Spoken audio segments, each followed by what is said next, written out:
Right, welcome guys. Welcome. We're back for Dwarf Fortress. It's not really Friday. It's Saturday for most of you guys. Sunday for me. But anyway, I've still called it my Dwarf Fortress Friday or Fortress Friday stream. I apologise to anyone who was watching this on YouTube who actually saw that there was just scheduled stream yesterday. I forgot to press the button. I was streaming to Twitch and I forgot to press the button to stream to YouTube. It was only after I finished streaming that I actually realised, oh my God, I've only been streaming to one area and I've had an announcement up on YouTube the whole time. So my apologies about that, because what we did do is we did actually end up changing things a little bit. So in Kinamtar, our land, we did actually create another.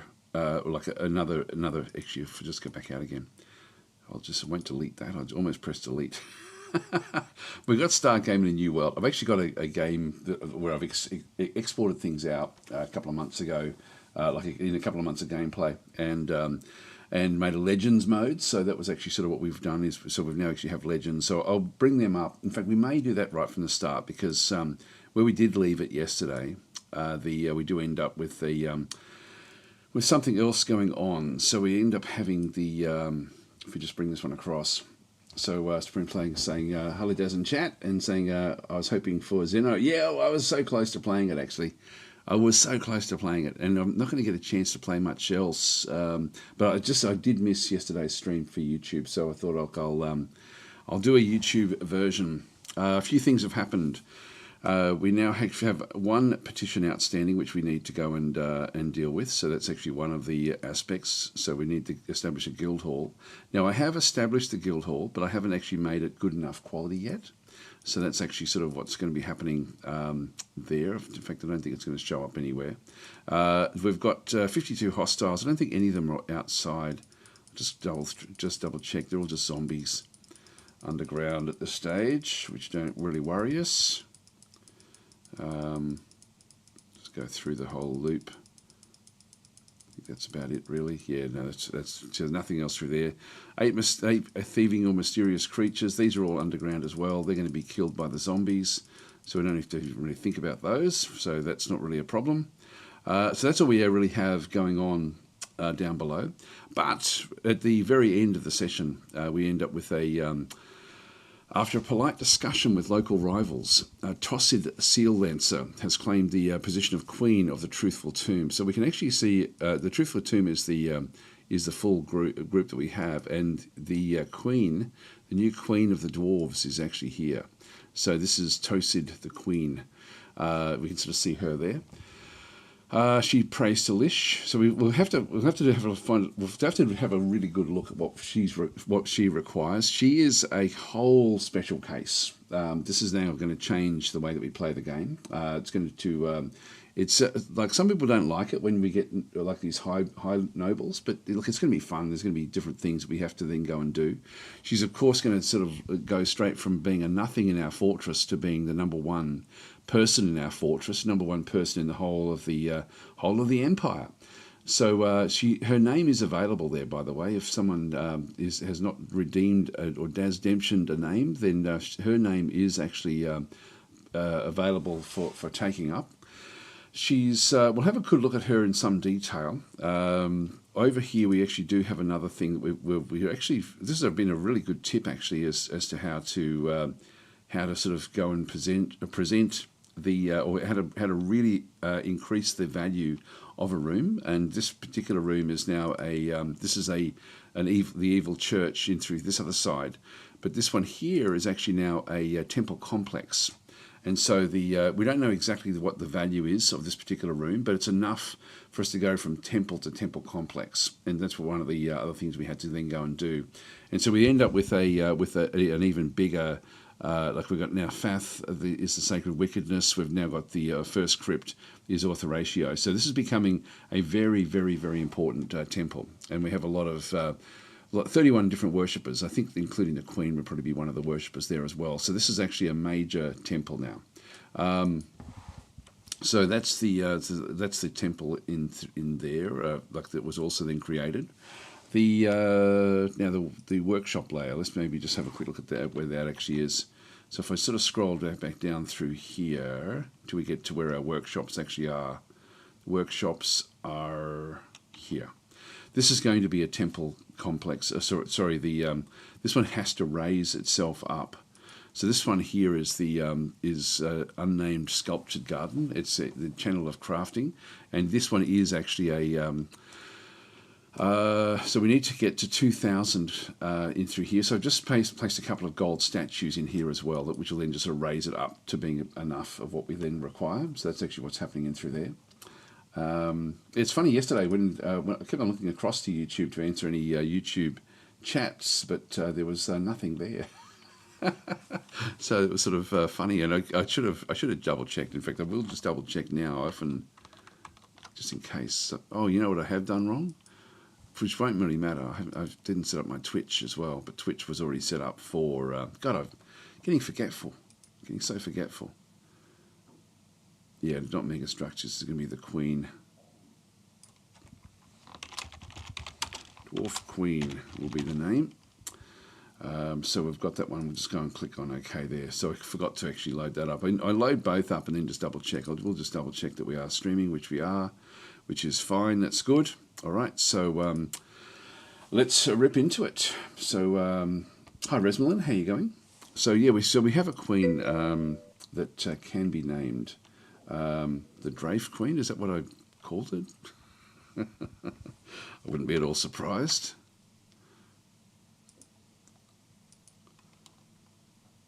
Dwarf, yeah. How did I do that? It's 2 letters away. That's 1 letter away. I don't know what I've done there. Dwarf Queen, there we Yes, the Dwarf Queen. It looks like we've got an ad break going on. So anyway, if you guys aren't subscribed, that's going to be kicking in for you, I imagine.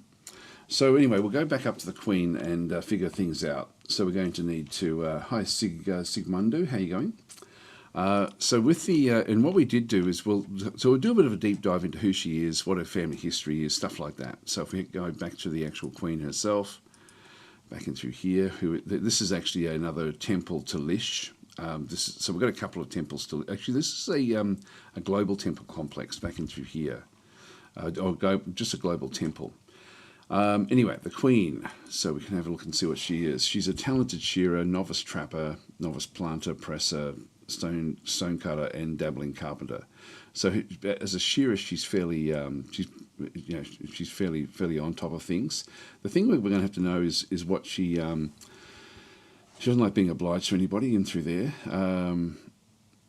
Yep, so she feels satisfied remembering the acceptance of a petition for a guild hall for the whiskered hall. There we go. Content after eating a fine dish. Okay, that's all fine. We'll find out stuff about her. She seems to be pretty happy.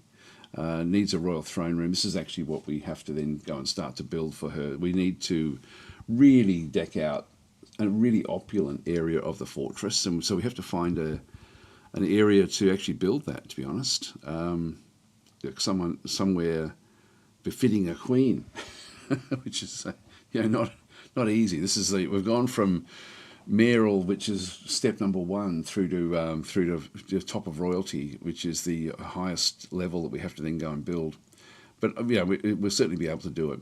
So we might spend a bit of time just sort of going and doing that one through there. She's wearing just different clothing. That's okay. Health-wise, no health problems, no wounds, no treatment history. Brought to rest in a bed by the doctor in 303. Brought to rest in a bed. I don't know what that one would have been. Description. She's very slow to tire and very rarely sick. Okay, so that's going to be interesting. Hi, Began. How are you going? Is there still a Began running things running things in this fortress? Yeah, I was going to say ruining things, but yes, there is. Began's still there. So her hair is quite dense. Her very long hair is braided. She has a square chin. Her slightly rounded, close-set aquamarine eyes have large irises. Her small lobed ears are extraordinarily broad. Her eyelashes are extremely short. Her head is somewhat tall. Her hair is auburn. Her skin is dark tan. So that's actually and that's what we're seeing there in the image. terms of the items, what's she wearing? A rope reed cap on her hat. Sorry, on her head. That's what she's got through there.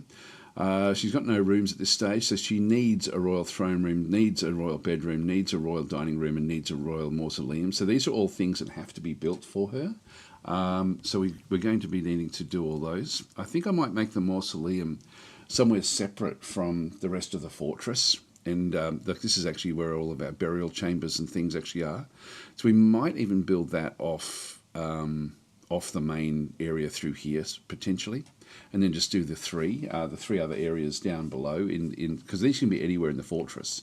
In fact, even the dining room could end up with which essentially is the throne room. No, sorry, the throne. No, they've got the throne room. Let's make the throne room on this level with a mausoleum attached to that, and then we'll figure out the bedroom and the dining room maybe somewhere separate. This is also where we do most of our dining. So if we try to do all this up the top, that wouldn't be too bad. It's for different jobs, and she'll keep on working. Like they're not sort of precious about things.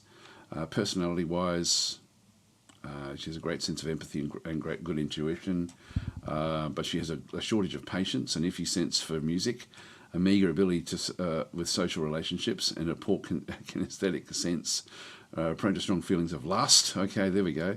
She finds the humour in most situations. Okay, so she's going to be a fairly loose queen. Values, great deal of sense for the law, greatly prizes loyalty, sees friendship as one of the finer things in life, believes that honesty is a high ideal, greatly respects artists and their works, greatly respects those. Yeah, okay, this will be interesting. She dreams of raising a family.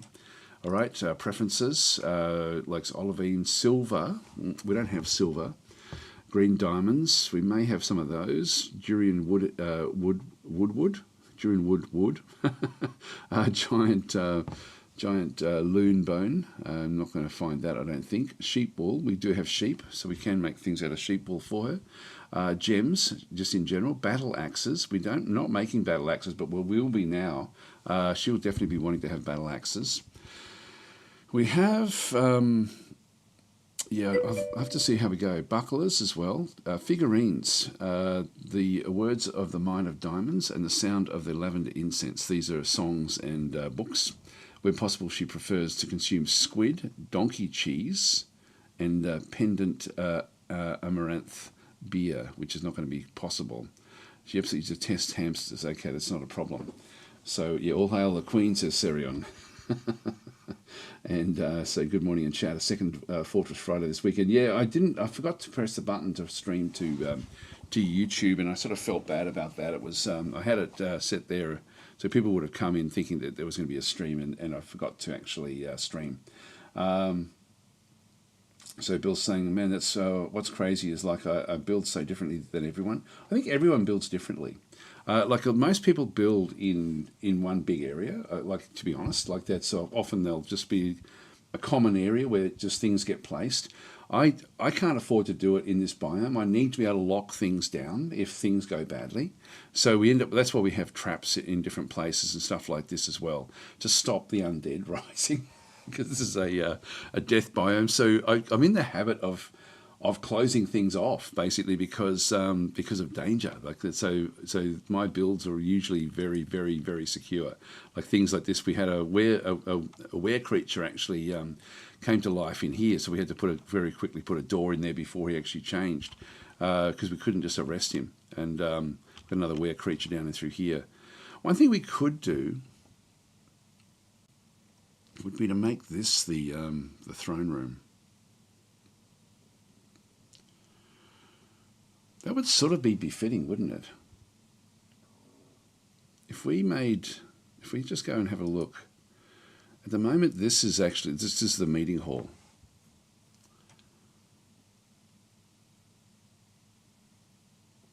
That would sort of be almost thematic if we ditched half of the meeting hall, because we don't need anything big for the meeting hall. But I could actually change the layout for this if I just go and click it.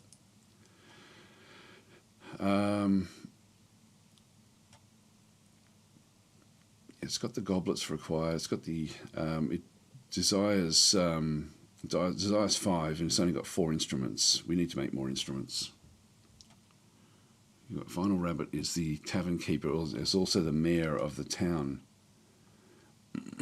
So this is like a tavern. Maybe that's not the best place for it. But I wouldn't mind it being off this room. We could certainly make it down in here. I think we'll do that.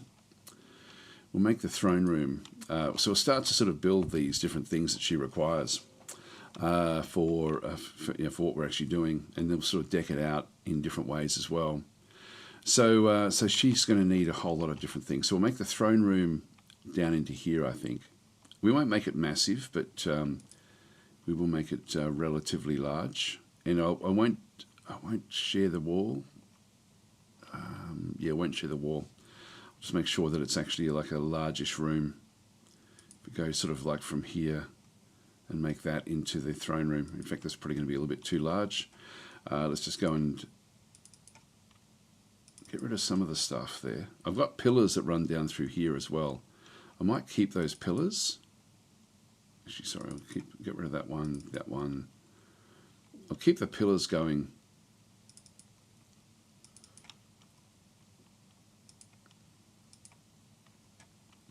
So it's going to have 2 there. Oh, actually, I will move it up. I'll just move it up 1. All right, and same over there.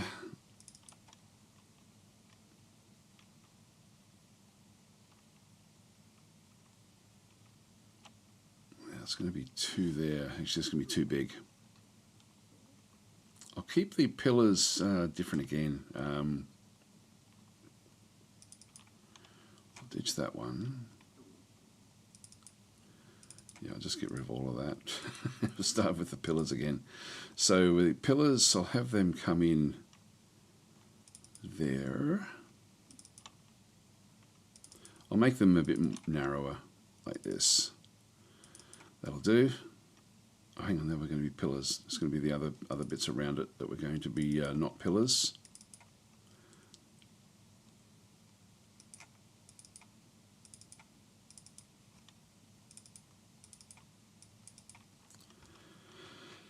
All right, so we'll go that way as well.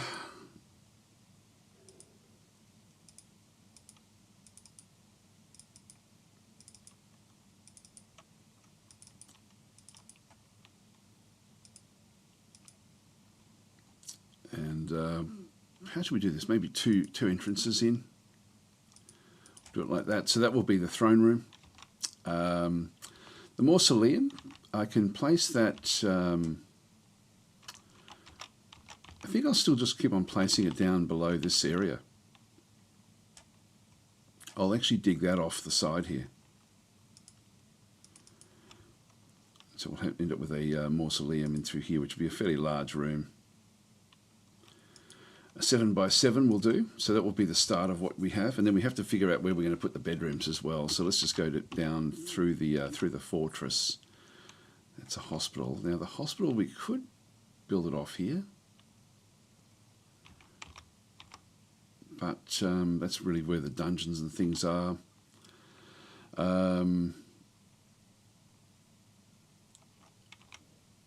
We seem to be getting through the butchering now of the pulse, which is a good sign.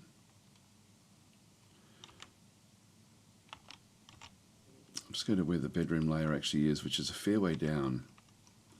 I'll keep the bedrooms in with the other dwarves. Bedroom is down here somewhere, isn't it? No, it must be further up. It's F4. Yeah, F4 is elevation 31. This is the mayoral quarters. When we come back up, we've got an unused zone there. No, that's aquifer. This is directly below the aquifer. And we have limestone walls. Now I do actually have an unused area through there with the bedrooms. That could be done. We'd end up with some opulent rooms sort of off to the side here, like directly underneath the rooms of the of the mare. In fact, I'll just go and deck these out as well. I do need to fix this up actually in this episode. Just go and smooth all that out. Okay, well look, let's make it this side of things. There's some clusters back in through that side, so we'll just go and dig her rooms into here. We'll make them fairly large again. So a largish dining room, and then a largish bedroom. If I make it one less, the trick is making them as opulent as they need to be. Like it's actually, that's going to be the hard thing. And so if it's not a massive area, we then have to figure out a better way to actually then go and do this one. But we'll start there, and we'll just try to make this the most opulent rooms we can possibly make. That will do us. All right, that's done. While we're here, let's just fix up the bedrooms. There's a lot of stuff missing from these bedrooms, so we'll just go and do that now. For whatever reason, every time I start a new session of Dwarf Fortress, it doesn't really remember what we're trying to set up in these bedrooms. So we'll go to furniture, we go to chests, back and through here, and I'm just going to go to the planner and just allow this, the actual chests to be then positioned anywhere where they're missing. That one there. Okay, so we'll just go across. They're all done. That needs to be there.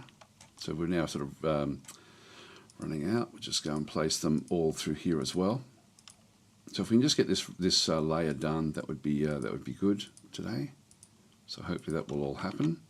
And then back over here as well. Just put the chest in the corner.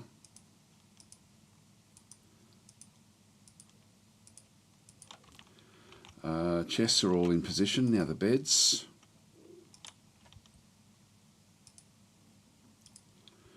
Again, we have 10 beds available, which is good. Got all of those in there. Don't have any really. I've got one on this side here. So we'll just go and position the beds. And we'll be wanting to get this out of the way so that we can actually then make very, very special beds for the Queen.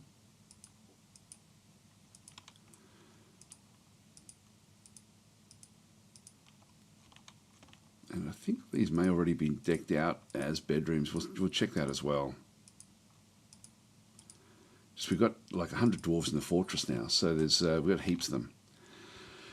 And they need bedrooms. I haven't really fulfilled this for quite some time. Doors. Where should we start? Down there.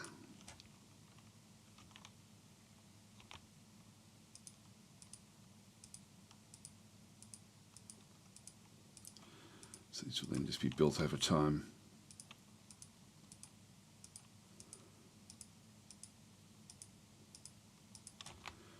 All right, that's done. Now, even with these in planning mode, we can just go and double check. Yeah, these have already been set up as bedrooms, so that's all fine. We can just leave that one where that is. We won't do the others until we actually get this established this time.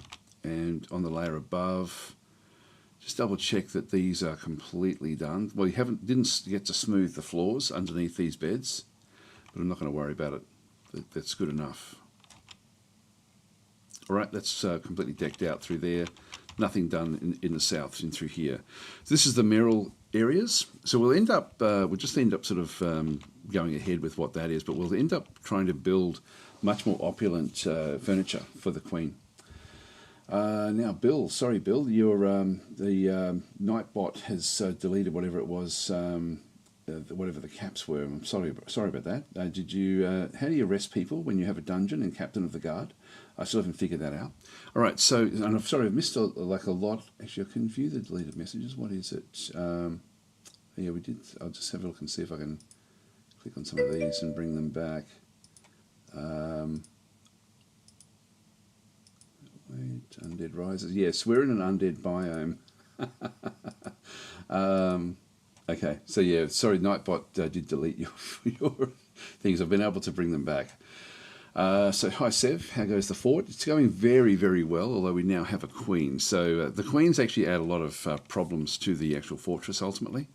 So anyway, let's just continue on from there. What else do we have to do? Yeah, just with the One thing I did want to do is just go back out and load up the. I'll just go in and go to. Actually, where is it? Yeah, I'll just go and open up the legend viewer, and we'll actually look and see who this person actually is. We should actually have some detail about her family, so we'll go and do that now, just before we do get started. So we're just going to go across to I've downloaded yesterday the latest of the Legends viewers. That's the wrong one. Games, Dwarf Fortress 2025. There we are. And so we've actually now got the Legends viewer in through here, and we just double click the Legends viewer. What it does is it then opens up a new tab in through this other side, and we loaded this one in yesterday. This is set for 3040401, which is probably about 3 months old, but it'll still actually have, so it won't have her as the queen, but if we just go and load this one in,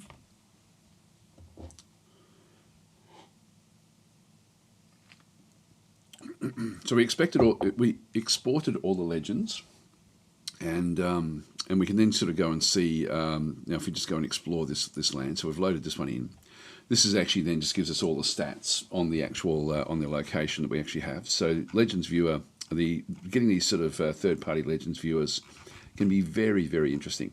Now, the Truthful Tomb has a king, Dumat Whipmind, and so this is actually where we can see the kingdom that we have. If we go into the Truthful Mind, we'll then get the information. Now, this is the area that they're from is the area that we're from as well. We're part of this particular group. This is the war graph, which I don't know if we can just click on it. No, it's going to go into individuals. This is shows us sort of essentially what's happened with different wars. The goblins have been attacking in different times. 38 deaths back into this other, for example. So we have like a lot of goblins that have sort of come back through. And like massive attacks coming in from the goblins, the ruthless of climate site governments, and so these are sort of like major incursions in against our group over the course of the history of the Legends mode. If we go back out, so that's the war graph. Oh God, I keep on doing this. That's the map.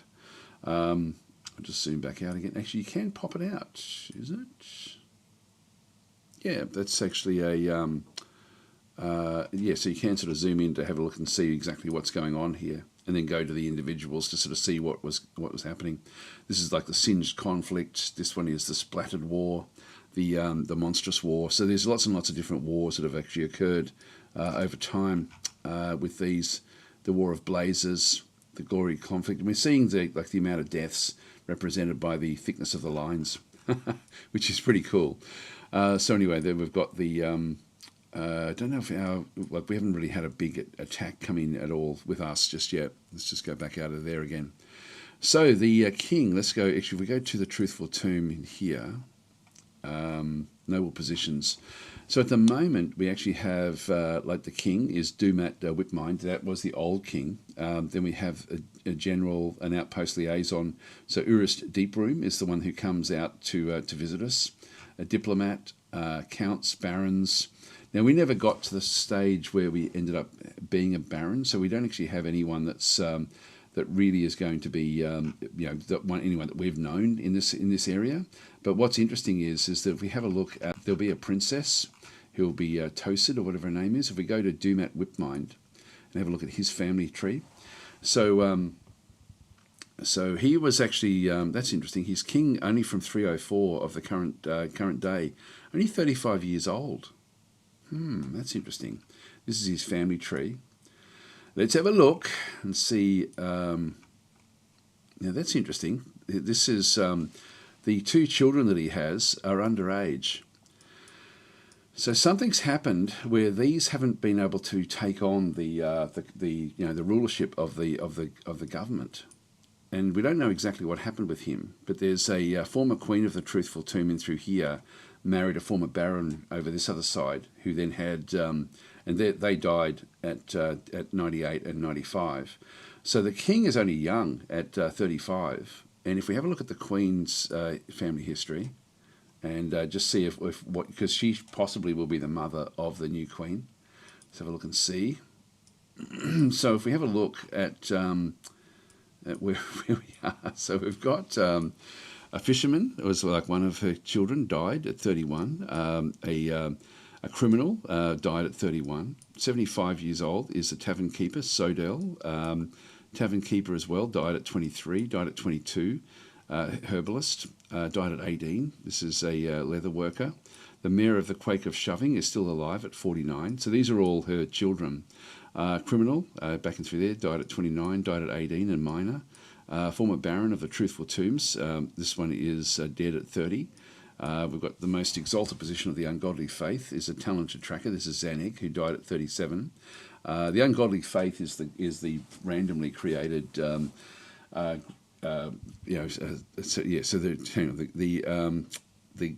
what is it? The Ungodly Faith is the main religion that we have that was randomly generated when the world was sort of started. Lord of the Depressed Ruthlessness, a professional poet, is still alive at 37. 35, we have the king up until now. Atir Channel Seer is 24. Id and Sodell, none of those are the current queen. It's like it's been usurped. Like she was a former queen. These ones weren't. It's interesting. So she actually also came in. She may be. No, the other guy's only a baron. So somehow she became the queen. Now we're going to have to look up the actual person in our game to see who it actually is in that case. So let's just go back out to the main list in through here and have a look and see what her name is. So this is somehow this is Tosid Irvad. So Tosid Irvad. Let's just see if we can find her in the list. She may not be there, but there will be a. If we go back to society, historical figures. Tosid Irv. No, not there. That's interesting. So she is. We can find out maybe her lineage by having a look to see her relations. This is friends, passing acquaintances. She's got no relatives. We're not seeing anything there about her actual relatives. So I think what we're going to have to do to actually find stuff out here is actually to take it from this point. In late summer, so we're about 2 months in. I might make another.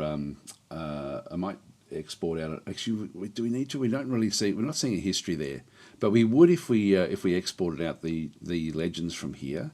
We'd be able to then sort of find out at least a bit more about what's actually happening through there. So yeah, Captain of the Guard is her friend. How did she become queen? It's interesting. So she is. She just appointed herself after a polite discussion with local rivals. Toasted Seal Lancer has claimed the position of Queen of the Truthful Tomb. So somehow she's actually usurped the throne. Interesting, isn't it? I'm a passing acquaintance. That means she must want me. There we go. Passing acquaintance. Well, she is lustful, apparently. That's her... although Began, you're a female there as well. But anyway, that's what we have. So... yeah, she's created a thin air. Not really. There will be a connection. I might still do that actually because this is now a fairly major thing. So what I'm just going to do is I'm just going to go and save and return to the title menu. Save to this timeline.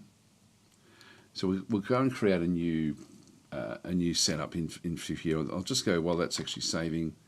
Just go back out into the Legends viewer. I'm just going to close this one down. I'm just going to delete the stuff that's already there.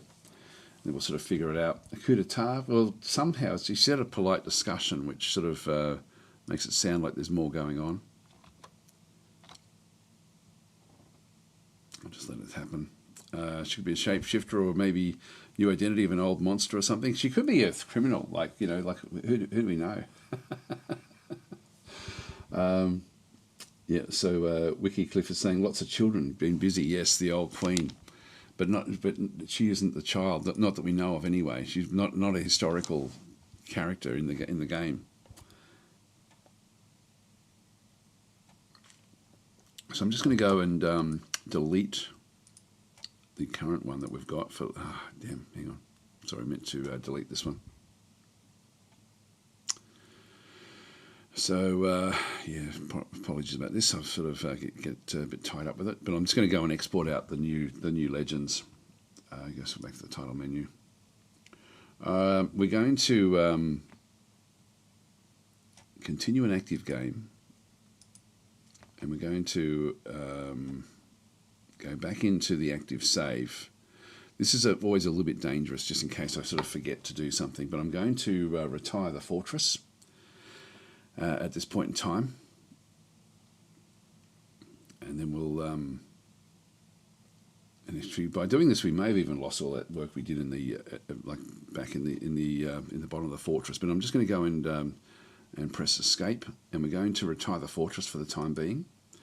So we'll retire, save world, and return to the title menu, and we're not going to save to this timeline, save to a new timeline. So we're going to type legends,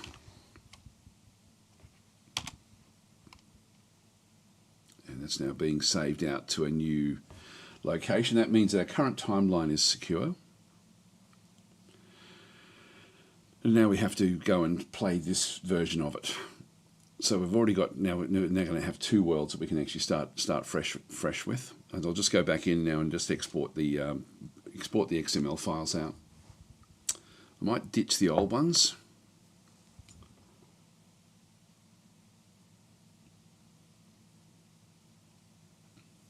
So I'll just let it load. And so it's saving all the local history at this stage. The legends are saved separately. All right, so we're going to now start a new game in an existing world. And so we have this one here is the late summer, is the one that we actually want. Now I'm going to go and, that's files. What does that one do? Delete, yeah. Clicking delete will instantly delete. I'm not going to do it. I'm just going to go, I'm just going to play it safe. So we'll go and load this one back in again. So this is the one that we just retired. So this fortress essentially is still an active fortress, but just not player controlled, which does allow us to come in and start a new game. So I can either go back in and start a new game. This is another way you can also play adventure mode if you're wanting to, play with or in a world or from a location that you've already established. But we want to go to legends. Bring all these legends in, and this will then give us what we end up having. So if we go, we can actually even have a look in through here at historical figures and just type in Tosid.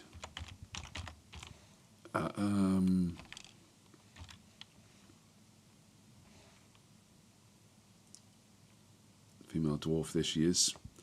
Tosid Seal Lancer. So she was born in 232. So that's actually her there. So there will be, if I go this way, I can actually then have a look to see unknown parentage. Yeah, so she did actually take it on. Wow, so she's usurped it. We don't know anything about her.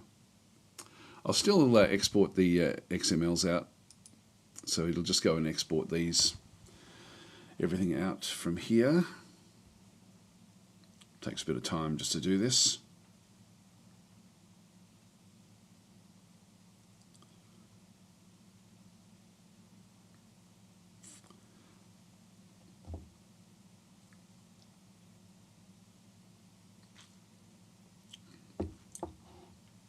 So she settled in 303, became a member of the Contested Hammer, became a member of the Whiskered Hall, which is actually a growing guild. Then we've got the like a planting guild or something. Became a performer in Twinkling Hammer. There she is. So she's some sort of dancer. Oh, that's interesting. I wonder where she was doing that. And then fought in the Assault of the Hurricanes in defence of Twinkling Hammer, and fought in the Eviscerated Assaults in defence of Twinkling Hammer. Now, they just, if they're present, they're fighting, which, and not really a lot happened in those particular attacks. That was in spring and summer, and then we had the late summer, became the Queen. So, yes, she's actually sort of, so she's, fairly been reasonably involved. So still exporting at this stage. I'll just let all these export away. Yes, we don't know much about her there.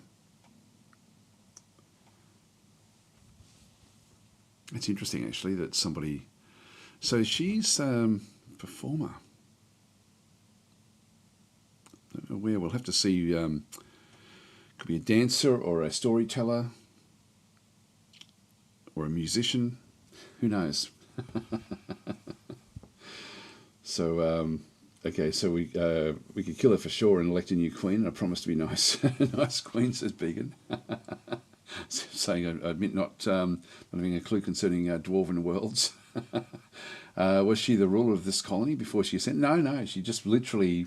it said that what she did was she had some polite conversations with some people in power and took it on. But I'll still export this one out because the old queen... Oh, there we go. We should be now back. Sorry, the old king died all of a sudden. So if we have a look at... like we can still actually have a look to sort of see what actually did happen from here. But we've now got that all exported. So I'll just go and click on done. And back to the title menu. So all we want to do now is just go back into our legend viewer. Actually, I just need to go back into here. Close that one down. We'll just go and restart this. And we're going to select a new world. So we've got region 3. This is it here. So load the world. So these are both Kinamtar, but this is the one now with her detail.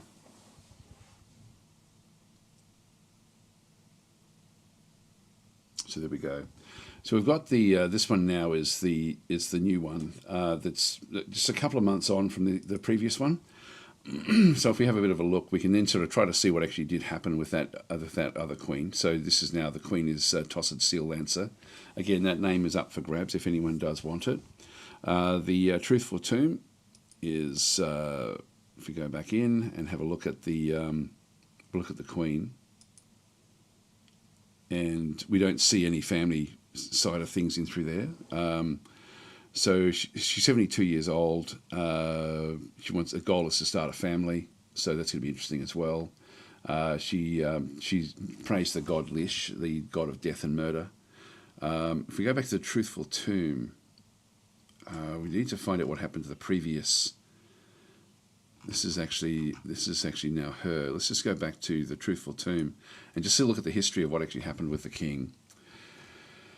So, all the other people are still going to be... Actually, that's a new name as well. Kedge Roasted Sparkle. She's got different people that have come in. It looks like there may have been a big battle or something where a lot of them got wiped out. That could be the case. So if we go back to the final days, I'll just make it so that we've got, say, 50 of these in a row, and we'll just go to the very, very end. So, the Furious War. Oh, hang on, that's not... It's different again. That's the list of chronicles. So it's this one here. That's what I wanted. This is the one.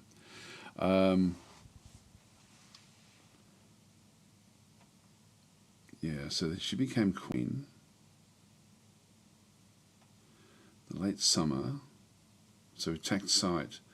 The Spiders of Sorcery attacked the puzzling treaties. Leader of the attack was Dat. Phil Perfect. The Green Cruelty. So we do have wars in through there. Where does the king get killed? Maybe the king's still alive. The old king. Just been deposed. I mean, there's so much that can happen in this game. I can't see the death of... yeah, there's a diplomat. So they're changing things over all in the one day. Attack the Gates of Ends. Cudgel Rings. I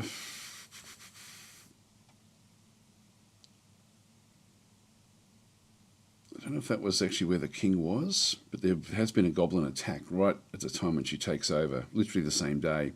Let's have a look and see what happened at Cudgel Rings. So deaths by race, dwarves. Yeah, 10 dwarves. Okay, this isn't that many. What actually happened here?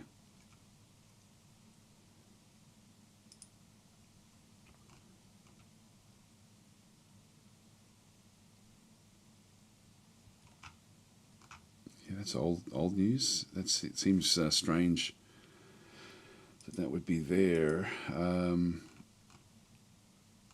we're not seeing much there.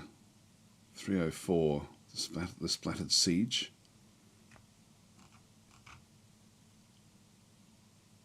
Nothing much really happens there. So I'm not sure, actually. I'm not sure how we... some goblins... Yeah, nothing much really happened in that particular siege. So I'm not sure what happened to the previous king. What was his name? It was... yeah, I forget what the name of the king was. Or any of the others, to be honest.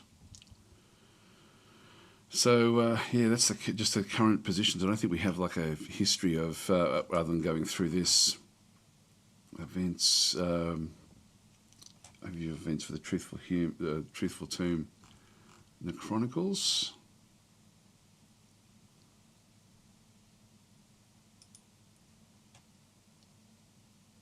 Yeah, these aren't going to be, these are just occasions. Yeah, I'm not sure, actually. Yeah, so Reinhardt saying, navigating the Legends viewer is obtuse as always. Yes, it can be difficult. I'll come back to the question about arresting people. I'll get back to that in just a minute. So with the with this one here, we're going to start to see a lot of those sorts of things coming back up. Yeah, it's a tricky one, this one. The old king, I don't know what's going to happen with him. I'd like to find out, actually. I'd like to find out. So if we go back out, explore worlds. If we go and have a look to see who the existing king is, like from 2 months ago.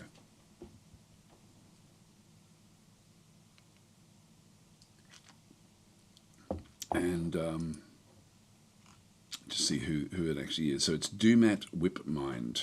All right, we'll go back to the new one. Dumat Whipmind.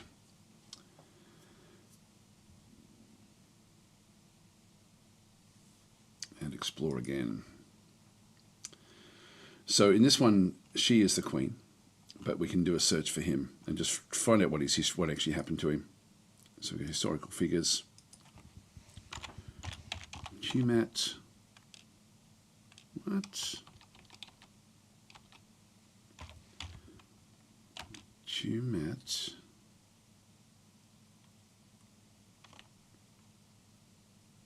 It was Dumat, wasn't it? What the hell's going on? We'll do Whipmind.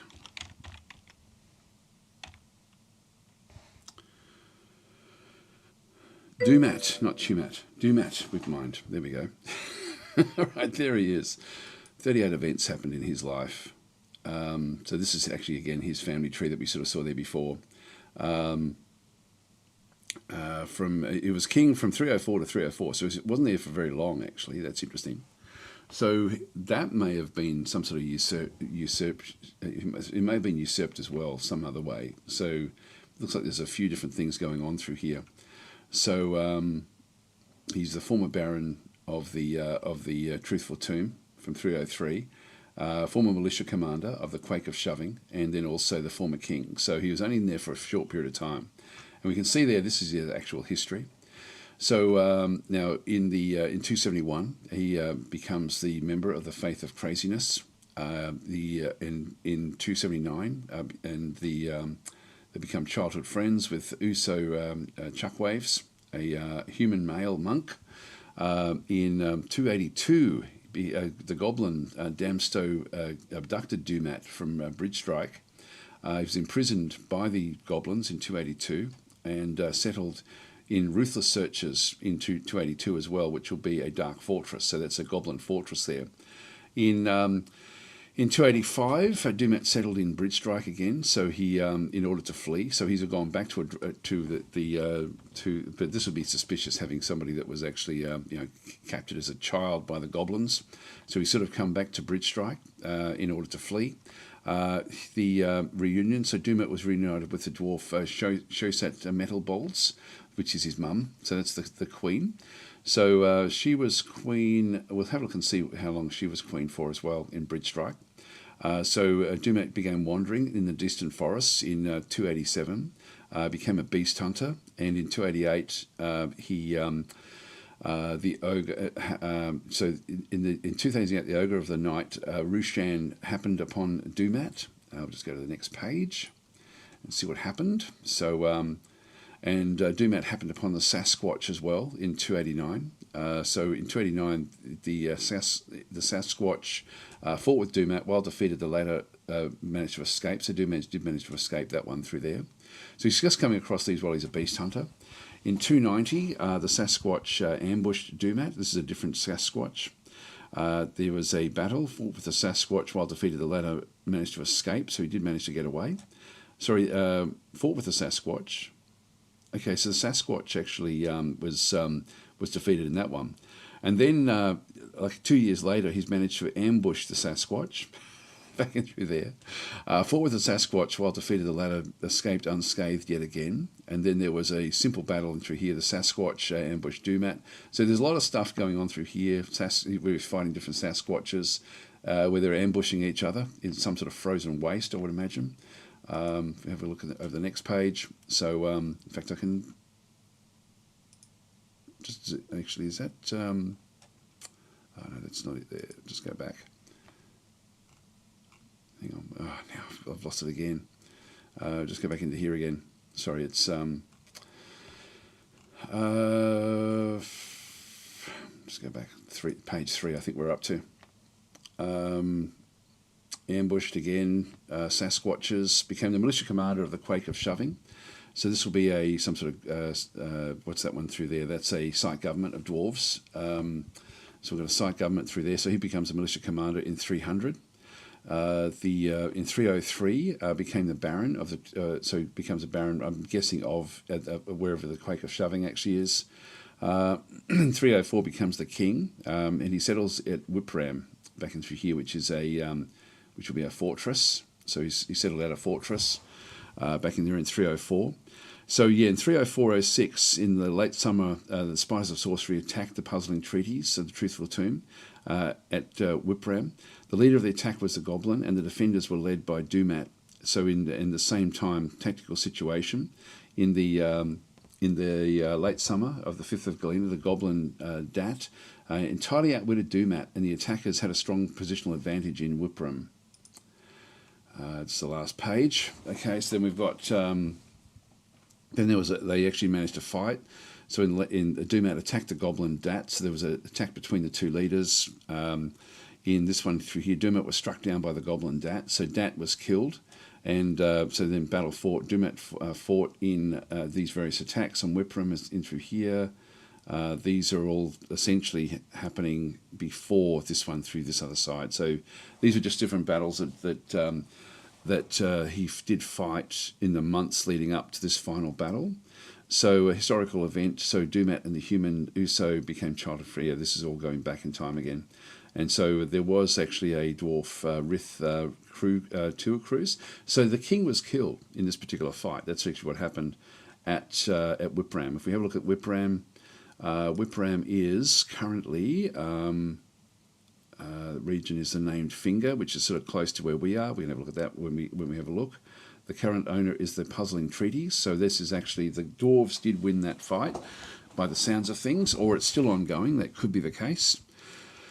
Notable deaths, 131, but he did get killed. So deaths by race, a lot of goblins have died at this location, 126 dwarves. And then we have the ongoing events of right now essentially happening. If we go back to the final event,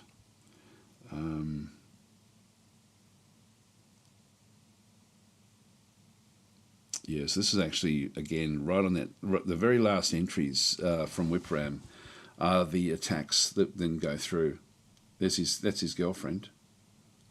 So she gets killed as well on the same day, just by a goblin. So interesting, isn't it? Isn't that fascinating? Yeah, so Dumat was killed on the same day as his girlfriend.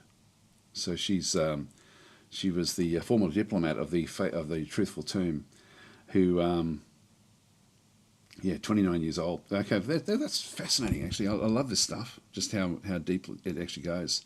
Former champion of the Puzzling Treaties, a soap maker, was also struck down by a goblin in Whipram. So the goblins certainly have the.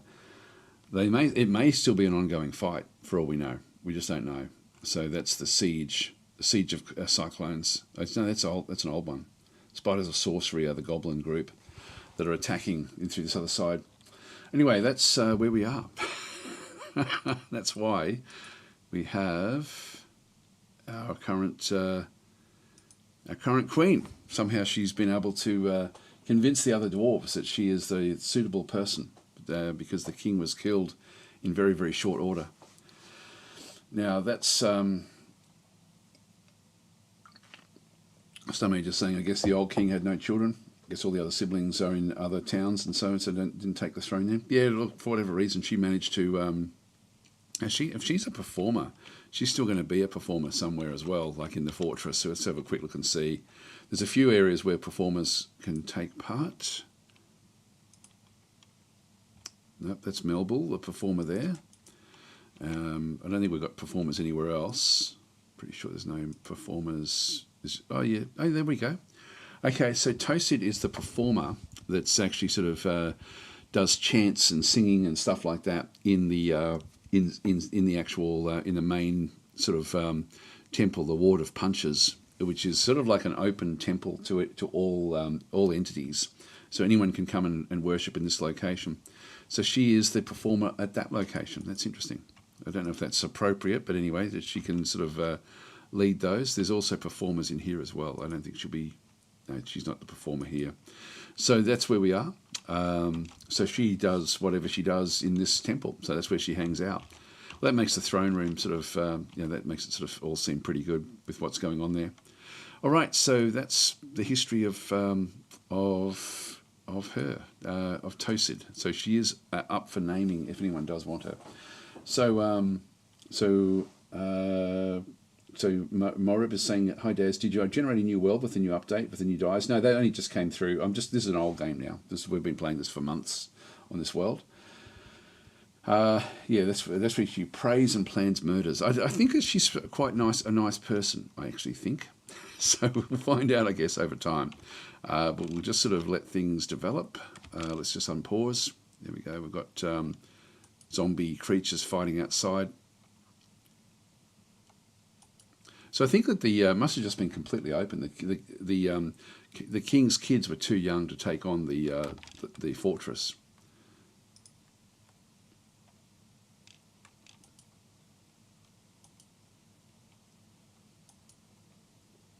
None of those matter.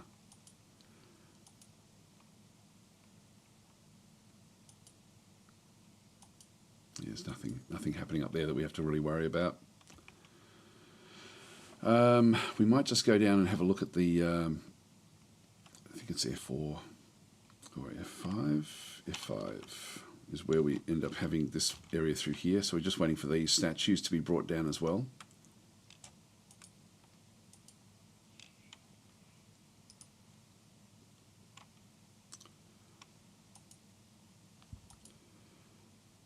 Polt's being slaughtered like crazy, which is good. So making lots of stuff. Just got to keep on looking in here every so often just to make sure there's nothing that we need to worry about. Oh, there's a goblin monster slayer. Where are you? He's coming over this side. Here he is here. Sort of wandering down towards the fortress. This is actually where we could end up with problems. We don't know anything about this guy. And we, again, with having our having the legends, we can go and look him up, like Muthro Vale controls. Let's have a look and see if he's of suitable character for us, because we'll now know, we can now look and see exactly. Oh, hang on, wrong one. If we go back into society, historical figures. What was his name? Muso something. It wasn't Musod. Muthro. God, I'm getting bad with these remembering little things. Muthro.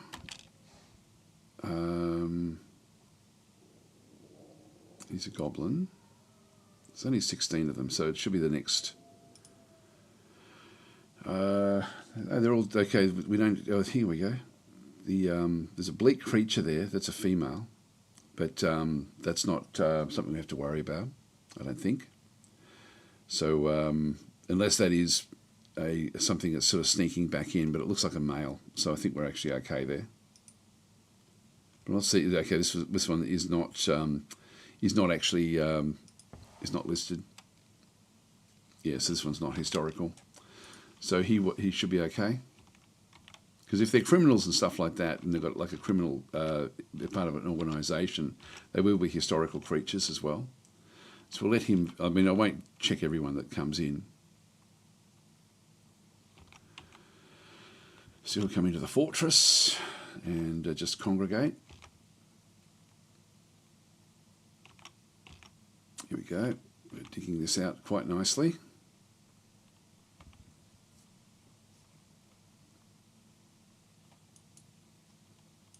We actually have another miner. I might just have a quick look and see how many picks we've got.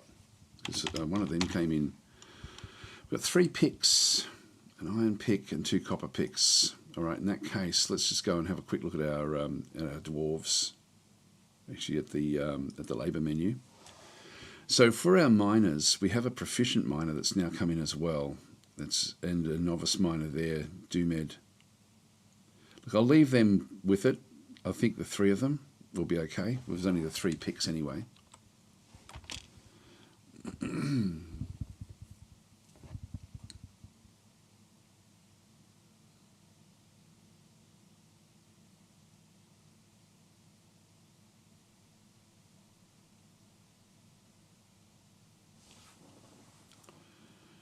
they're all okay.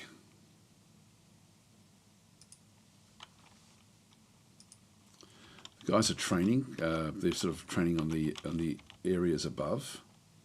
So we're doing all the different carving in the gold floors. There's still one more carving to be done. We're only allowing one of our dwarves to really carve properly because they're expert at it. So she's just going to hover around. That's the queen again.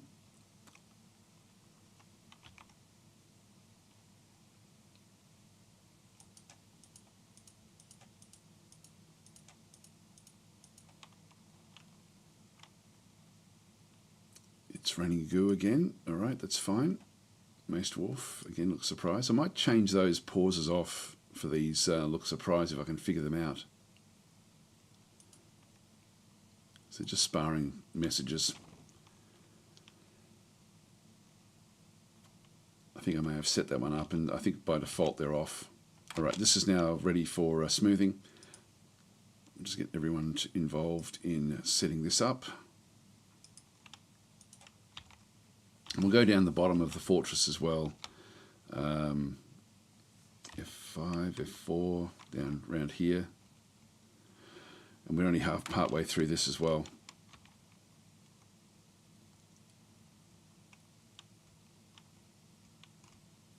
Let's come back up the top. So they'll help to smooth out the flooring.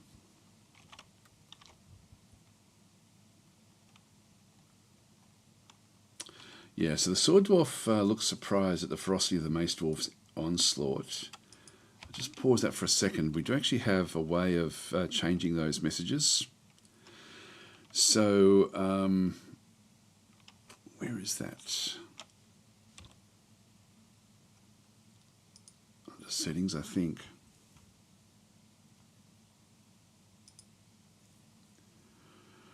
Surprise, there it is. So this is the combat. Surprise is a pop-up with a pause, and so I don't want that to be done that way. Now I thought that this was going to be something where it would be part of a common attack, but I'm just going to pause. Sorry, no, we don't want to have that one, so I'm just going to go no all the way through there. What I'd like to do is actually when there's a start of a fight, I wish there was something where the fight initiates. Their first attack in an actual encounter would be good if it did pause then.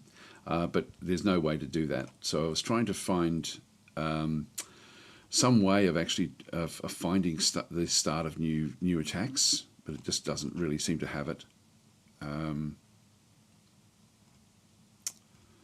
Yeah, so there's nothing much there. Like there's so much of it where you can actually do the pausing, but just there's nothing that's like the first attack. It would be good if there was an event that did allow some sort of attack, where you can actually then pause the game.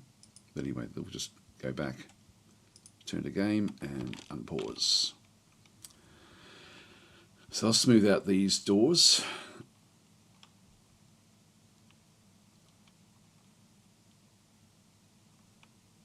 Oh, hang on. Dwarven Child is fighting something. So we've got a whole lot of different... This is what I have to just keep on checking every so often. This is what I mean. Like, I would like to know when this sort of stuff actually goes on. Guinea Cock Corpse. Okay. So this is where we have... Down in here, there was a fight.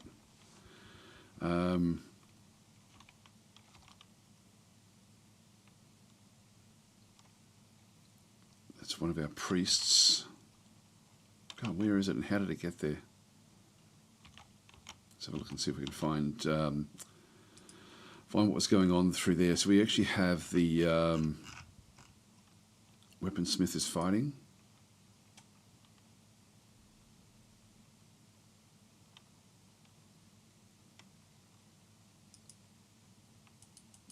There it is there. Okay, there was a... This Cause Lord's mangled left hand. When did that happen? Has Cause Lord been fighting?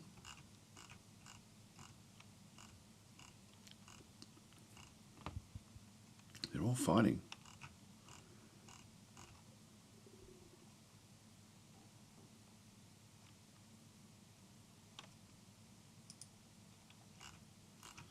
There's a guinea cock corpse somewhere. This is actually what actually went on, but where is it? It's within here. All right, so they've been fighting in here with a guinea cock corpse. There it is. There, it's still alive. All right, so we have ourselves this one here, which is a guinea cock corpse has been brought back to life, and is now attacking the various people in the fortress. Let's have a quick look and see its fight. So this is actually its full fight that it actually had. So it's it attacks some of the kids. Weaponsmith then comes in and attacks punches the guinea corpse in the lower body. So there's a lot going on through here, and so punching all the way through. This is where we end up with it's propelled away by the force of the blow. I'm going to have to possibly, I don't know how this one came in and got this far down. Oh, you know what may have happened? This thing probably actually got killed by one of the other birds. Guinea cock. It was probably actually part of the fortress at some point. But you can see through there, it's actually doctors are now punching it in the, as well in the head, in the hand. Let's have a bit of a look and see. It looks like that they were dragging it down into here, but Cause Lord's mangled left hand.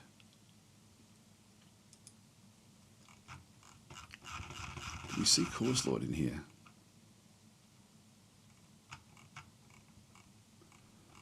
And how did he lose his hand? It may be from an old fight.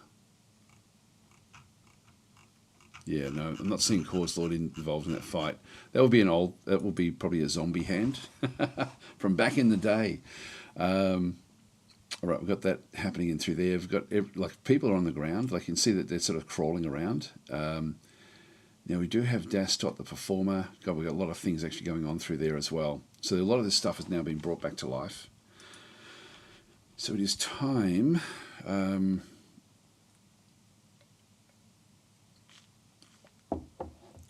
5 thieving or mischievous creatures. Still, that's okay. That doesn't really worry us. Just seeing if there's anything else.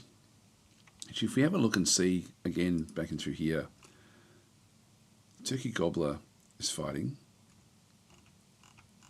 But we won't see the last one that we see. Turkey Hen. Oh, that's old.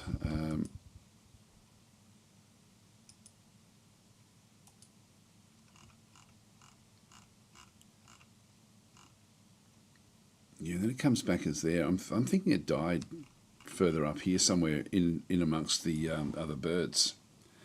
I think it was actually pecked to death by some turkeys. The gobbler or something has actually killed it, which is one of the dangers that we end up having, and then it comes back to life as they're trying to dispose of the body. Like as the kids are probably sort of... in fact, if we have a look again at the... There might be an interruption. Unions interrupted by a guinea cock corpse. Yeah, they're all interrupted by these different things, but I don't know what the first one actually the first one was. Cancels place item in tomb.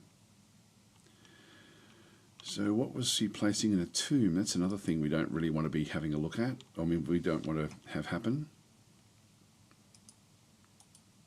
This was in here.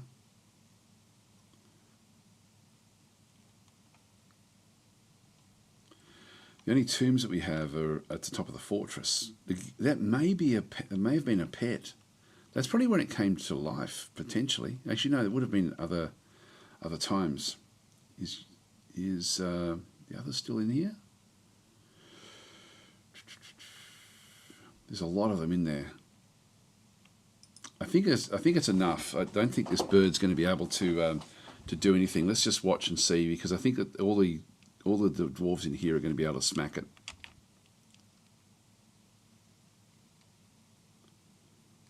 Still going.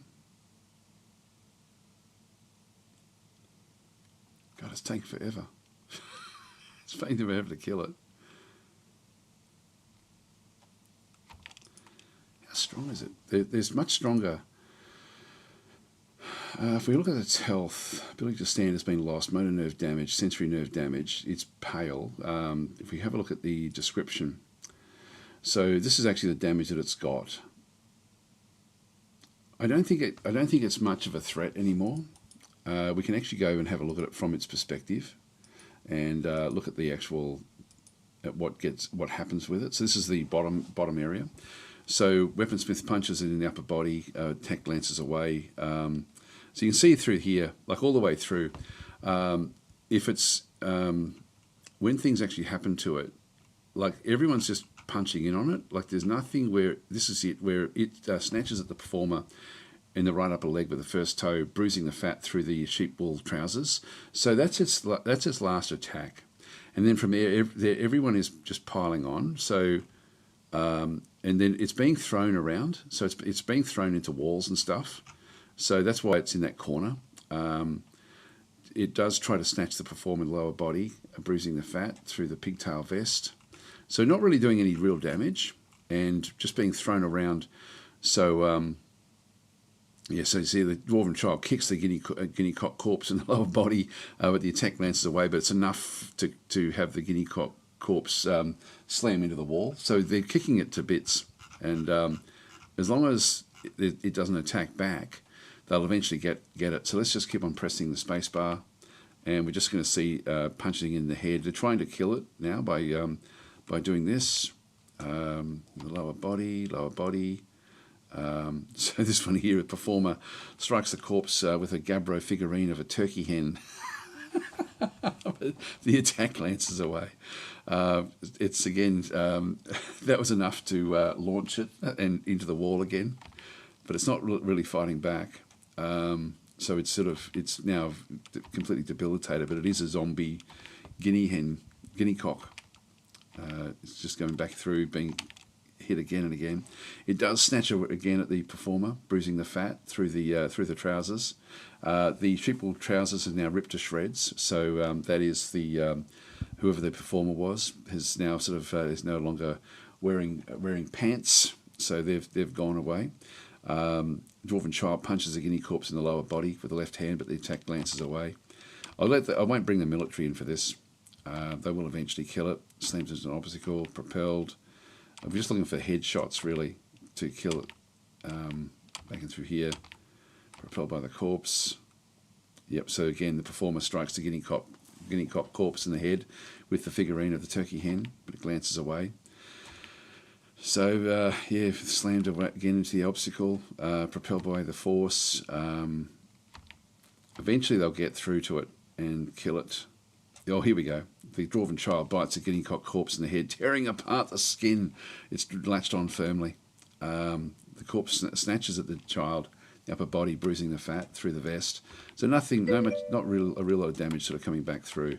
Latching on again with the upper body. So the biters, these kids, snatches away again at the performer. So we no longer have any trousers to protect it. Shitina is saying, what's your take on ICBM escalation, the latest ICBM? It's supposed to be like it's critically acclaimed, but I don't play it. It's not a game that really has interested me. So, but from what people say, there's this is not the Queen. This is actually a different performer. There's different performers in the fortress. I think this is DasTactic, someone or other. That's come through. Oh, by the way, we've got the Were Llama has now come out. It's full moon, so we've got the Were Llama has transformed, which is in a cage, so we don't have to worry about it. Unless there's another one, I'll just let it go. Come on, guys. You should be able to smash it. You're just not able to break into it. Still actually having a crack at this other one. Here we go. So we've got the figurine. She's hit it again, he or she. It's propelled away by the force. Come on, just got to smack its head. Again, the peasant bites the guinea corpse in the right wing, tearing apart the muscle. Guinea cock snatches a performer, bruising the muscle. It's not really doing any real damage. Just see if we can try to get these headshots. Just got to wait for someone to sort of break open the skull. That's what's going to happen in here. Dwarven child. I might just double check that this is only the goblin. Yeah, so we've only got the Were Llama. If we had another one, the full moon would then bring another were creature in. But that's okay. That's under control. Yeah, these guys are still all piling on. Now, where's our performer? There it is, DasTactic. DasTactic is overexerted. So here he is, 62-year-old performer. If we have a look at his health and description, we can see that there's like we've got bruising and scarring. Bruised. Yep. So he's bruised. So he's struggling. I might just they'll end up going for it. In fact, what I can do is I think I'll just bring out my military. So we'll just go and I wonder whether we should actually have like a patrol running through the fortress. But let's actually just go and select these guys and just tell them to go and kill the guinea hen, confirm, kill the guinea cock corpse. So they'll actually just end up making their way down. It's taking a long time for them to kill it. These guys will just kill it straight away with their weaponry. All right, we'll leave it there. It's sort of, in one sense, it's good practice for these guys as well, just to do the fighting on something that's not too difficult. So we'll leave all those where they are. Again, we've still got this, all sorts of different things actually fighting this zombie. Zombies don't get tired, but the people will. These are exhausted. These poor people, overexerted. All these kids down through here as well. God, they're all having a crack at it, aren't they? Unconscious, overexerted. God, there's so many kids. They've just completely wasted. There's our dungeon master. He's healthy, so he'll keep on sort of having a crack at this thing. All the kids in the fortress are exhausted there. Actually, now, Bill, sorry, I didn't actually go through about how you arrest people. So with the arresting of people, what it is you've got to have like a dungeon and a dungeon master. I think that's on, where is it for us? F2? F1. Let's go back down through here. Yeah, this is actually our dungeon. So we've got the dungeons established in through there. We have this is the area for the office for the, what I assigned. This one should be Erratum, who is the, what do I assign? That should be I forget which one is which actually. What's Erratum? Which is a little bit under nobles. So Erratum is the captain of the guard. Actually, we're going to try to make his study a bit better, and same with the dungeon master as well. So Sassia, who we're just looking at through there, is the dungeon master, and so they both are in this region. So the captain of the guard is got this set of areas, and then the dungeon master is in through here. They basically, the captain of the guard is like the police sergeant of the fortress, and so it's up to him to do the arrests. But he needs, like, there's a justice system, and so unless there's an open case, unless someone sees something, there's like he can't really sort of do it officially. So arresting people for no reason. But what you can do when you do actually have a problem, you can then start to frame people. So you can start to manipulate how you put different people away. So you can actually then go and manipulate the situation, but we actually don't have any open or closed cases. We don't have any cases at all that have happened in the fortress. So no, there's been no crimes at all. Actually, that one there needs to be resumed. That traction bench I just saw. This is our hospital, main hospital, back and through that other side. We can have a look back to that other zone. Was that one F6, I think it was. This is where we're throwing things away. And just up the top through here is where we have the fight going on. Just let it continue on.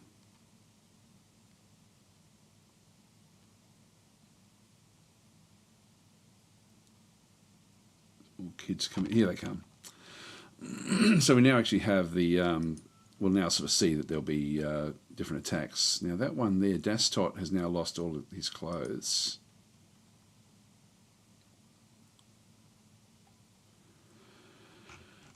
Yeah, he's sort of covered in sweat, I believe. Don't think it's blood.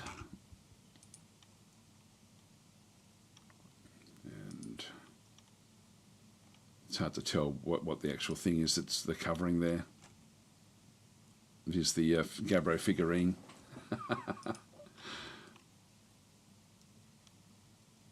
Yep, so anyway, that's that one through there. So that's what he's using to smack it. But here comes the military now. So one of our wrestlers has got there pretty much right on the dot. If we have Erush in through here, one of the swords dwarves is going to get to it in straight away. So if we have a look at the guinea hen again and just have a quick look at at its fighting. Back in through here, I'll just do that again. And so you can see there the hammer dwarf again is, so we actually now have, there must be a hammer dwarf in here as well. Strikes the guinea corpse in the lower body with a steel shield, and this will happen very, very fast now. Whoops, I should have paused that. So they're still all kicking it, etc., but the actual military will now, militia commander punches, attack lances away, stabbing it now in the upper leg, so we're just going to be cutting it apart, essentially, with all the different bits and pieces. Sort of pulls on their shield, gains possession of the sword, but one of them will actually hit it in the head. Like this, the militia commander bashes the guinea corpse in the head with a copper mace, but it glances away. It's got a thick skull, this thing.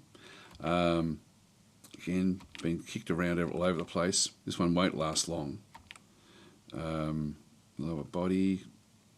Again, we're not getting the actual good smacks on the head that we need. So the military will start to, we're sort of tearing apart the body, but we need to smash the brain. So we'll just keep it going. It's, again, dwarven child punching, upper body. There's too many people around as well, like this is not great for doing this, but anyway, they'll get there eventually. Upper body, we're not getting to the head. Eventually, they'll be still snatching away at things. This is a much more involved fight than what I thought it would be. They're trying to kick it in the. We're looking for headshots in through here. We're looking for something where it looks like we're going to need to have like a big, like a mace or even a sword chopping the head off would be good at this stage. Punches the guinea corp. Yeah, this is okay. Okay, so this one here bashes it with a warhammer, but it's not actually getting through for whatever reason. He's not able to actually sort of get a clean shot on the head. Just keep on going through and just sort of wait until we sort of see something where we have, like, it'll be a mace or a warhammer or something. Lower body. Yeah, they're snatching away at the kids. So everyone's exhausted fighting this thing. Upper body. Punches. Punches aren't going to probably be really enough, just based on how hard it's been. Yeah, this one here, the bashes the guinea corpse in the head, but it glances away yet again. God, this thing's got the hardest head. Normally this sort of happens pretty fast, but this is taking a long time. We need another big attack here with a mace or a hammer.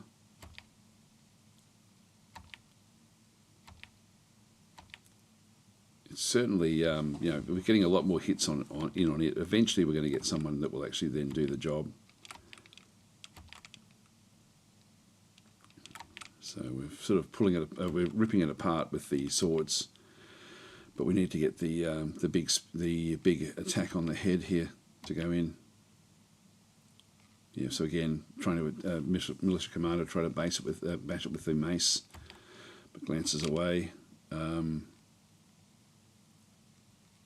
Yeah, so we're smashing it to pieces, like it's being pummeled, but we just can't get to the brain. Again, glancing away. Glancing away again. There was one that tore the skin a bit on the head. Yeah, so you can see there we're now getting swords attacking the head as well. Everyone's smashing at it now. It's being pummeled everywhere, thrown into walls. Feel sorry for it, even though it's a zombie. Eventually there'll be one that will destroy the brain. Eventually. God, it's taking forever. Steel mace, yeah, glancing away. We're just not able to get it there. So I'll just keep it running forward.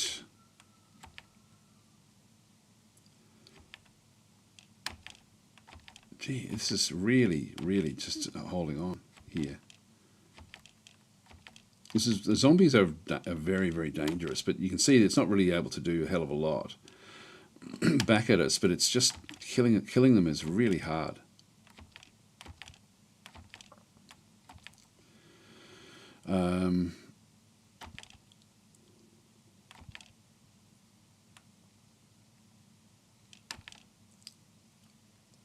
Yeah, so we've got it stuck in the body again with the sword. Yeah, this normally doesn't take anywhere near this length of time, so I don't know why this thing is just so difficult to do. I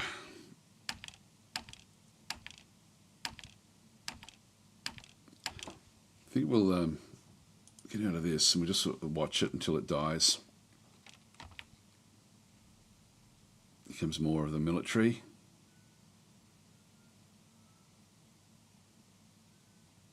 It's all happening. So they're all still alive.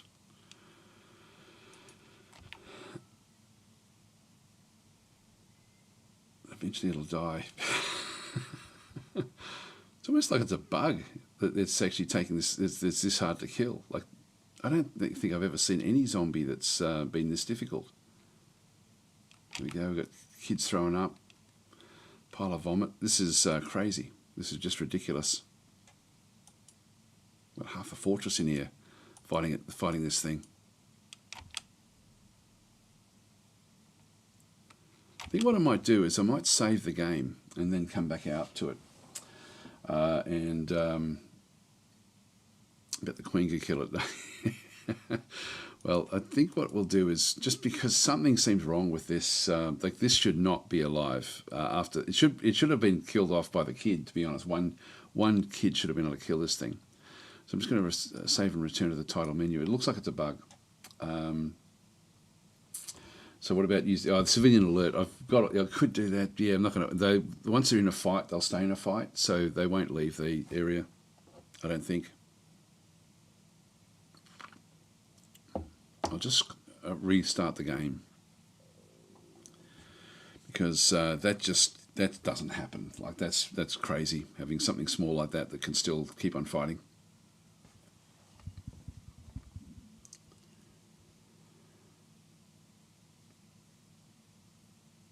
Yeah, you know, they're saying the Dwarven child is quite the scrapper. Yes, they are actually, and they tend to end up in trouble. Like this, so they're quite fun having the kids in the fortress. I'll just quit right out and start again.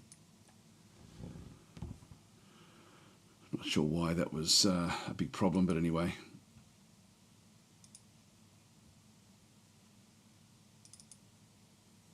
Hopefully this will reset whatever it is. I think what I may do is if it doesn't kill it almost immediately, I think I'm going to see if there's a DF hack command that will allow me to kill it, because it's crazy what's happening with that.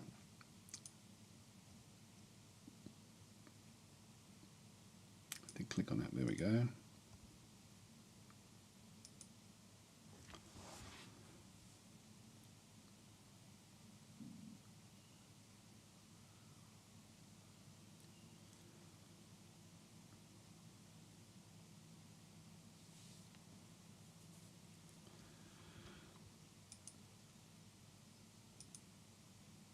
So we've got the guinea corpse there. Still alive. I don't think that's... there's something definitely wrong with that. I'm going to just kill it off with the DF hack command, because I think there's one to kill something.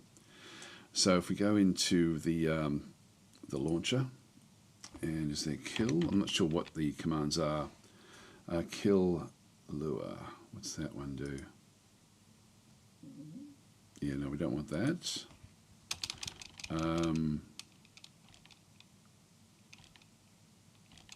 Destroy.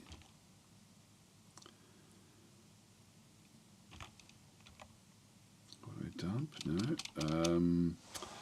Wonder what it would be. Got auto labor. Just see if any of you guys know. Exterminate. There we go. Thank you. Exterminate. Okay, so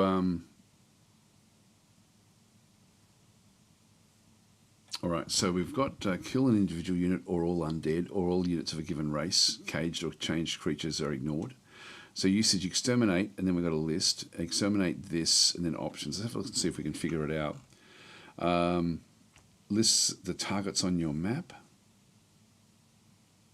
Exterminate list the targets on your map. Exterminate this, kills the selected unit. All right, so I think I can just type exterminate and it will then get it. Kill all non-friendly creatures. Kill all. That's kill all male. Okay, exterminate. Let's just run this one. So these are what we have. Now, for the undead, copy output to clipboard. Ugh.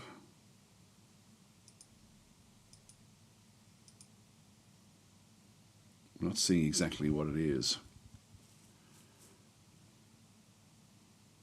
I don't want to do all the undead.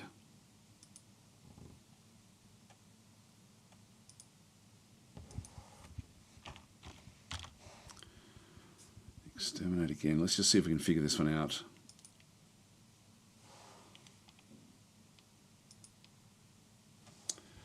So,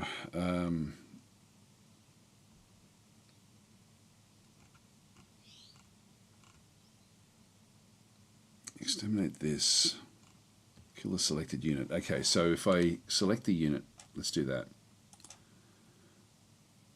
So I'm going to go and select that one. So that one's now selected.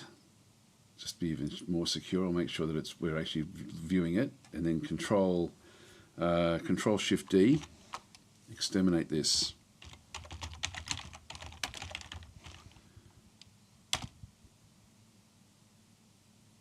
Unit exterminated. Good. Okay, did that work? Nope.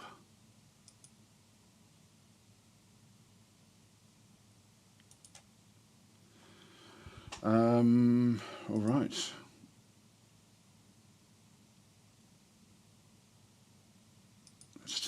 5.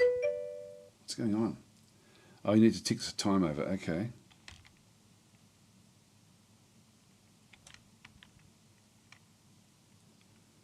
Yeah, we've got smoke there now. Oh, from the extermination. Isn't that cool? And it has gone. All right. Yeah, there we go. So there's now smoke billowing out from where we exterminated it.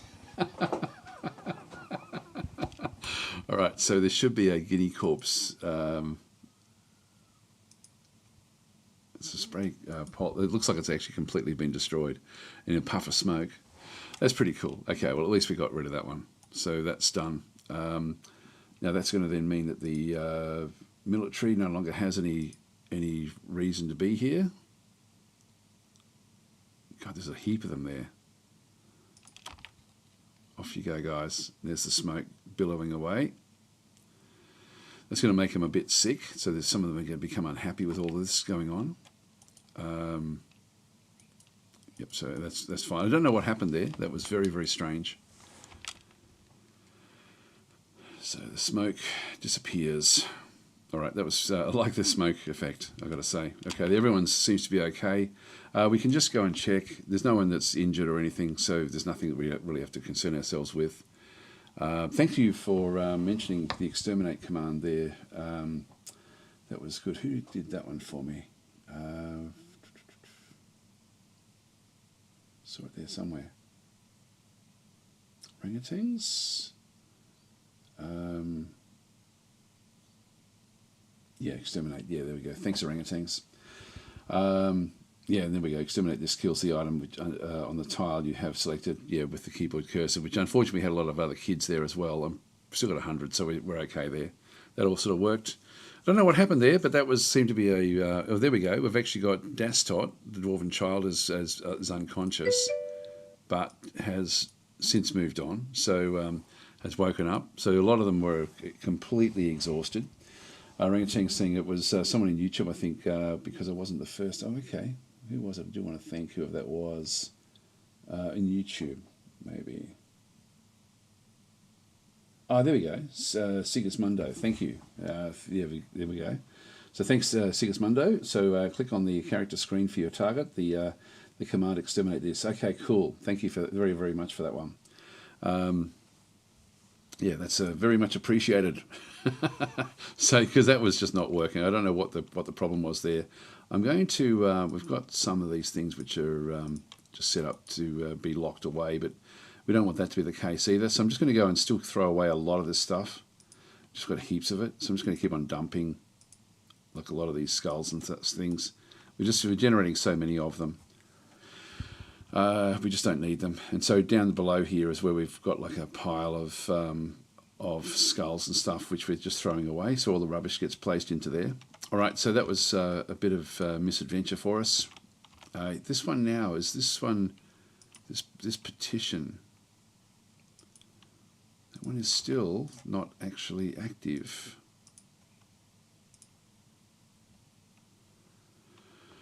Meeting place built to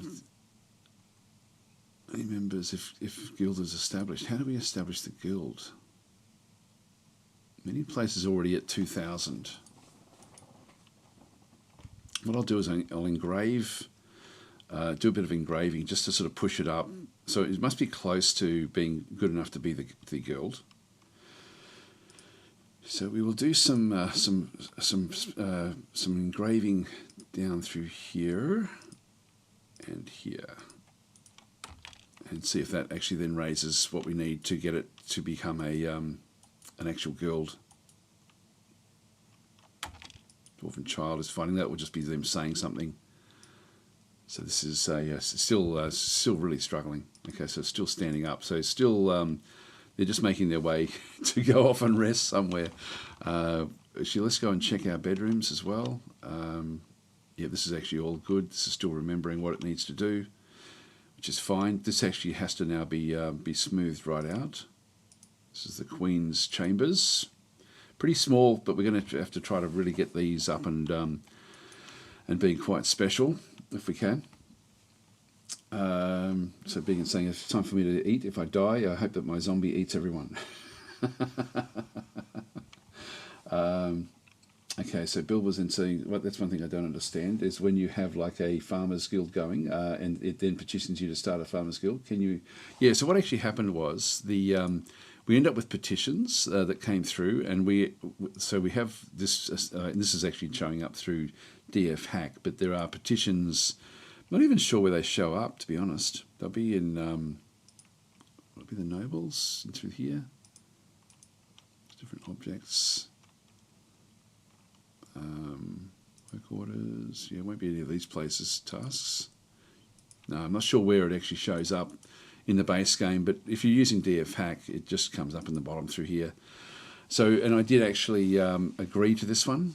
So I did agree to this petition. Actually, the petition may have come up through here, but I now actually have to now go and do this one. So we have to get this to a level of value. So even look, everything has value. So if I go into a bedroom, for example, this one should have, it's not going to show me here the value. There is a way to show the value again through DF Hack, but because we're going to have to raise the values of these rooms quite dramatically to get these to be good enough for the Queen.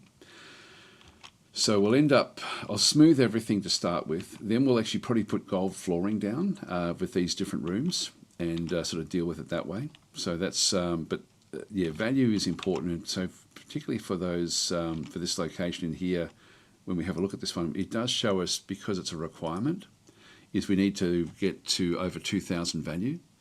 And so we end up agreed to build a guild hall through here. I think it will then just show us when we actually reach that one.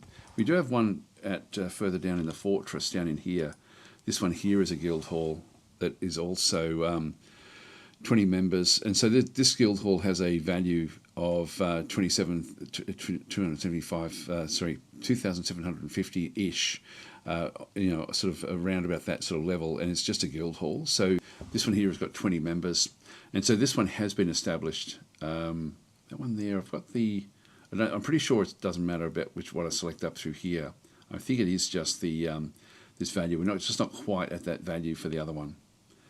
F4, F3, F5. Yeah, F5. And so that's we're just trying to raise the value by putting in like its value is you know, the actual type of rock around it, the what you put in the room, things like that all add to the value.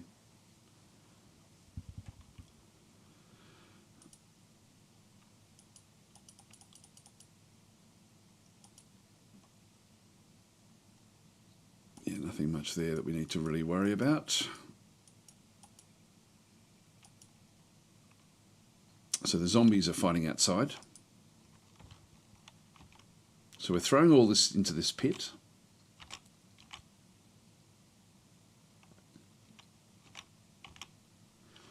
Okay, here we go with the engraving. And so as this engraving starts, this will then raise the value of the room.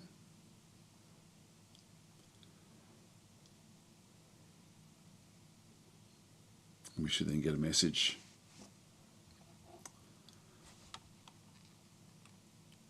I'm hoping. I'm just going to quickly grab a drink of water, be right back.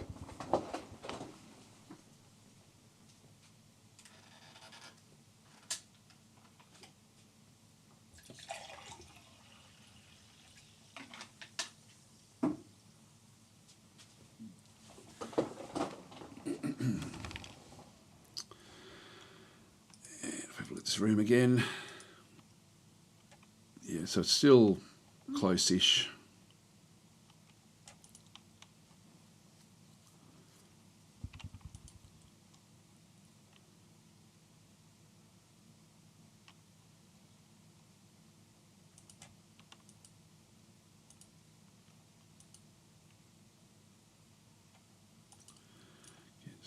They're all off okay.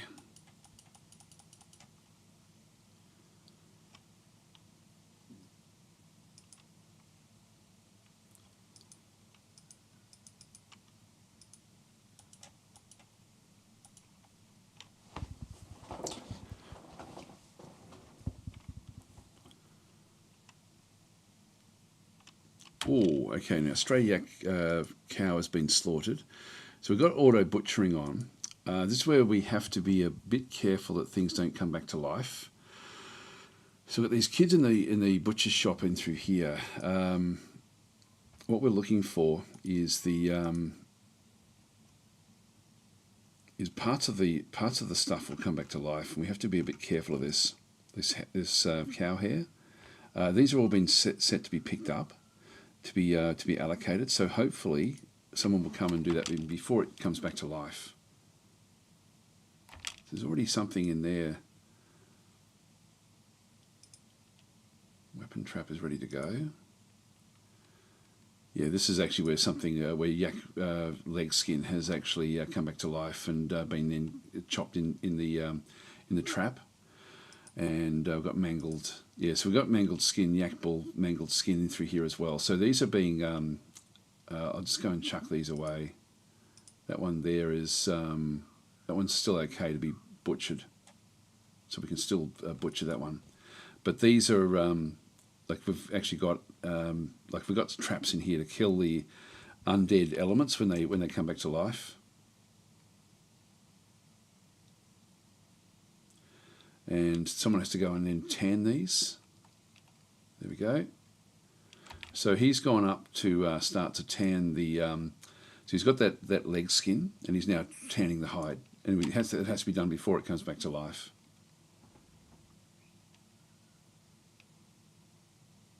Which I think we're okay with.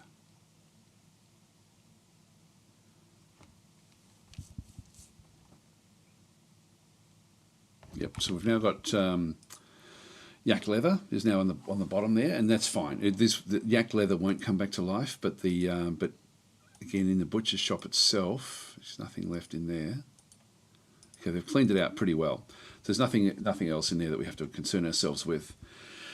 So that's actually working fairly comfortably with what we have in that side. Everything else is looking good. We do actually have things like this, which I'm just going to go and throw that away. There's more. This is where these have been shorn. Like this is the shearing. And these have been mangled because they've come back to life. Again, before they've been able to go off and be at the loom. So we're sort of moving fairly well through here now. That's okay, we'll leave that where that is. These guys are doing okay as well. Just leave them all where they are.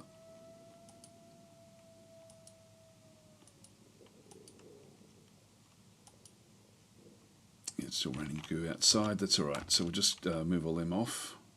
So they're going to now chuck all this. So this is where the kids go and they go and actually then take the rubbish away. So they'll take the rubbish down into the. This is actually why the guinea hen came through.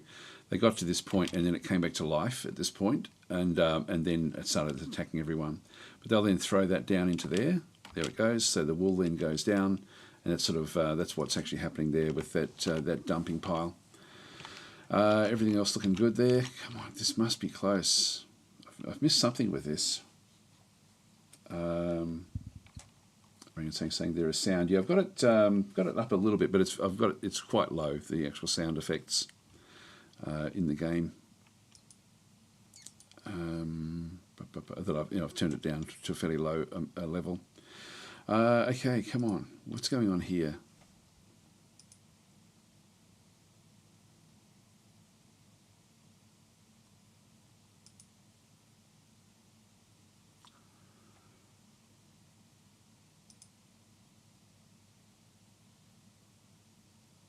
Guild is established. I feel like I'm missing something here.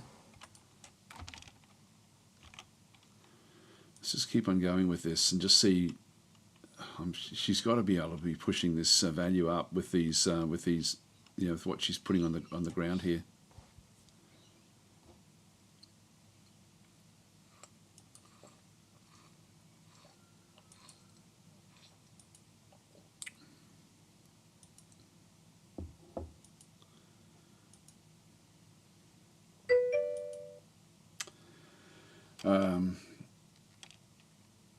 Yeah, so it looks fine. It says agree if a guild is established, which is what we're looking for. So we're now going into early autumn. We're now going to get the dwarves will now come and trade with us.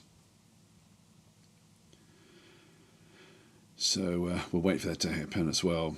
One thing I did want to do is to build a minecart system from the bottom of the fortress up to the top and get things sort of working that way. Now we do need to satisfy the needs of the queen, so that's going to be fairly important that we do that as well. I think I'm going to find the best bed in the whole fortress and then go and start to work on that bed as the queen's bed. So let's actually start that now. I've got a bit of time. Come on, this is so close. It's got to be so close. I think, is there a way to actually have the value shown? I'm not sure if there is. Again, we're not seeing much else happening through that. Oh, there we go. We've just satisfied it. So the value of this room has now just gone over. We've just ticked it over by doing these engravings.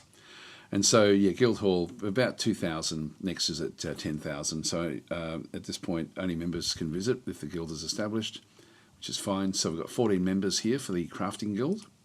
So that's now been established for them. So as we get more and more of these sorts of things, that will be what will end up happening. But we do need to go and now start to get everything set up for the queen. I'm going to just start off at just putting anything in initially, but if we can find like a really, really good quality bed, we'll start that way. So let's just go to beds. And so what we're looking for here is things with like this, for example, these tower cap beds in through this other side. If we go and have a look at this,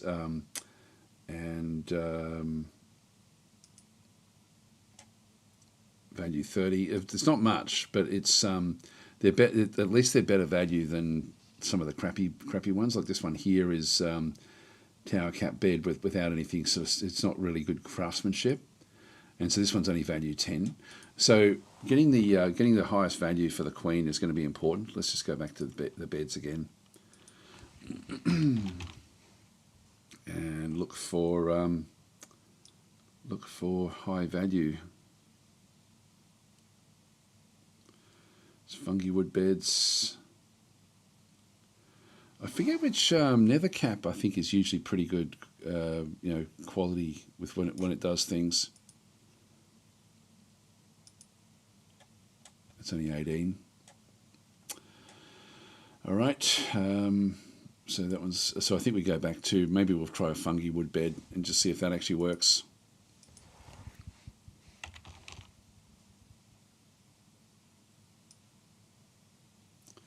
So we do have some tower caps. Yeah, that one's 30 as well. Where are we? Is that it there?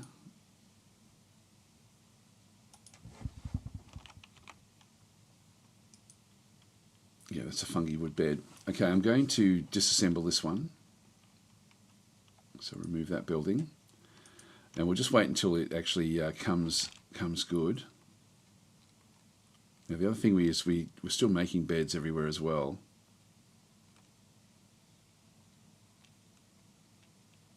Okay, we've got that bed now. So this bed is, if we have a bit of a look at it, it hasn't been picked up, so there's no messaging in here that it's going to be used anywhere. So while it's not actually active in terms of a task, which can be just a storage task, I can now go and start to place it. So I'm going to put the bedroom here. I'm going to put the bed sort of in the middle of the room. So I'm just going to start by placing that. So we'll just go to furniture. Go to bed, and we'll throw that one. And what I don't want to do is I don't want to do the planner. I want to go and select the material after placement. That way I can actually just go and place the bed. And then the only bed I've got available is this fungi wood bed, which I just happen to pull apart. So we'll start with that one. So that will then be placed. And what we'll ultimately end up doing is getting like gem encrusted beds and stuff like this. So we'll start with that one. Tables and chairs as well for the dining area. We'll just go and get that one established. So we might make things like gold doors and stuff around the actual, in around the rooms. We need a lot of different things in the actual rooms themselves, but we'll start there. In terms of tables, oops, not table. We've got nickel tables. Now these are these will be worth a fair bit, I think. If we have a quick look at these, we could even go and build these a bit separately, make like gold thrones and stuff. If we have a quick look at this one here, this one's valued at 50, but if I make them out of gold, it's going to be worth a lot more. So I think I'll maybe just make the stuff that we need out of gold for her. So let's just go down to where we're actually doing all of our forging. This is actually where we've got the gold bars. So we'll just go into make that a new task. We're going to go into furniture. Now beds aren't part of what we can then go and build in through here. So we have bins, blocks, cabinets and chests, so we can actually make them, I'll be needing both these sorts of things. So I'll make a gold cabinet, add a new task, furniture, gold chests, chest in through there, add new task, furniture, gold. We'll make a gold door, we'll make 2 of those, or even 3 of those. Add new task, furniture, gold, door, furniture, gold. So I'm just purpose building what I need with the out of gold.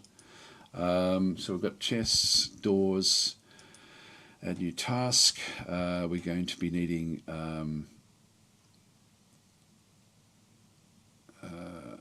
no, don't need armor. So furniture, gold. We're going to need a sarcophagus for her to be buried in. So we'll get that one built as well. So as much as we can make out of gold, this is going to then really increase the value. Add new task. Furniture, gold. Looking for weapon racks. Actually, there's the throne. We need a gold throne. Furniture. Well, I'll need 2 of those actually. So we'll go and build another one. Gold. Add new task. Furniture, gold. I think we made a table. We're going to need 1 table. That's now full for that magma forge. I can go to this one here and just start to add in more of what we have to build. Gold. We don't have any silver that we can make use of. Otherwise I'd make stuff out of silver for her because she likes silver. It makes her happy. The chest we didn't make. I don't think. Furniture, gold. And the weapon rack.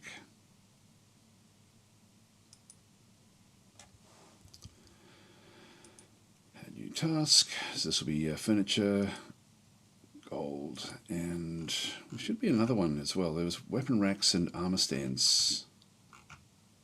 There it is. I'll start with that and we'll just sort of see how we go. We've got a fair few gold bars in the fortress. So I'll unpause those. So somebody will come down and start. This is miles down at the bottom of the fortress. We've got kids playing in the steel area. So just come back all the way up through the list.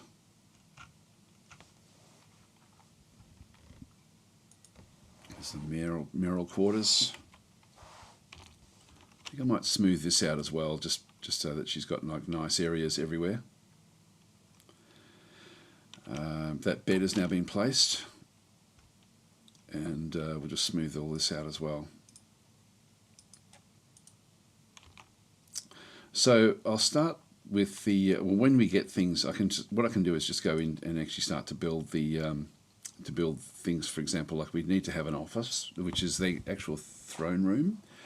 So she needs an office, she needs a bedroom, she needs a dining hall. So that's what we're going to be positioning in here. All right, and we'll accept that. And so the dining hall is going to be for, and we're going to auto assign. So this is going to be for the monarch.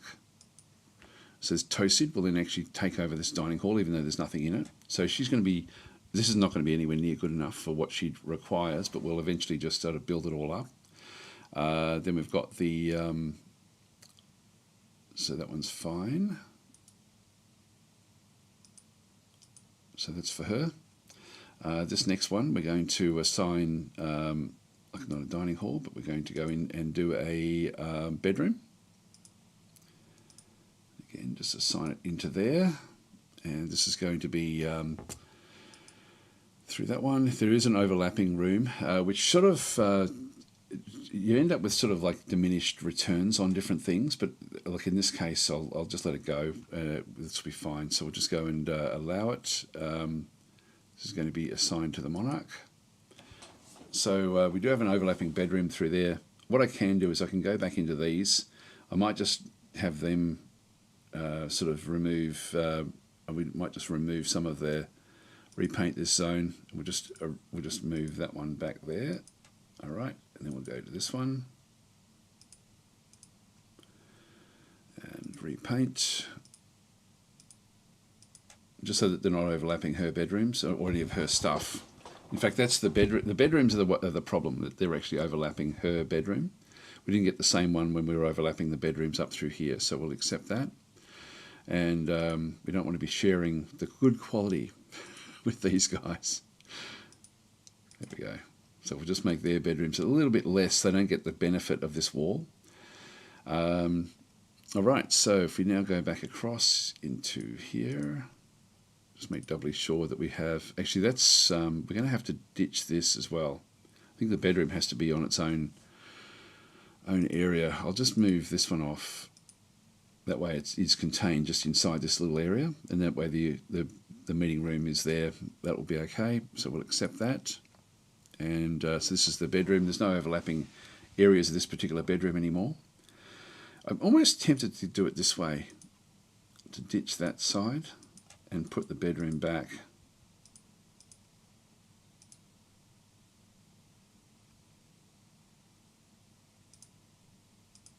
Yeah, that'll do.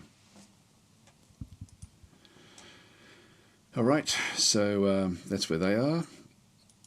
Then we go down or up to the top of the fortress. So F3 there, and we now actually have, this has now all been established. We want this to be all nicely cleaned out as well.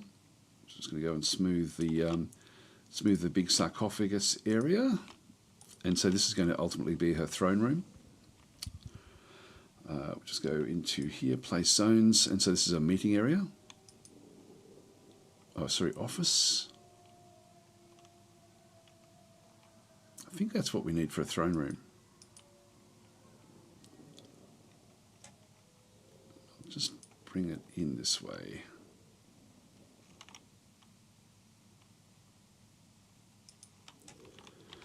And then the sarcophagus, so we'll accept that one. And then this one will be for the monarch. And so that will be her throne room, and then we'll get this area through here, the sarcophagus, ultimately. And that will be a tomb.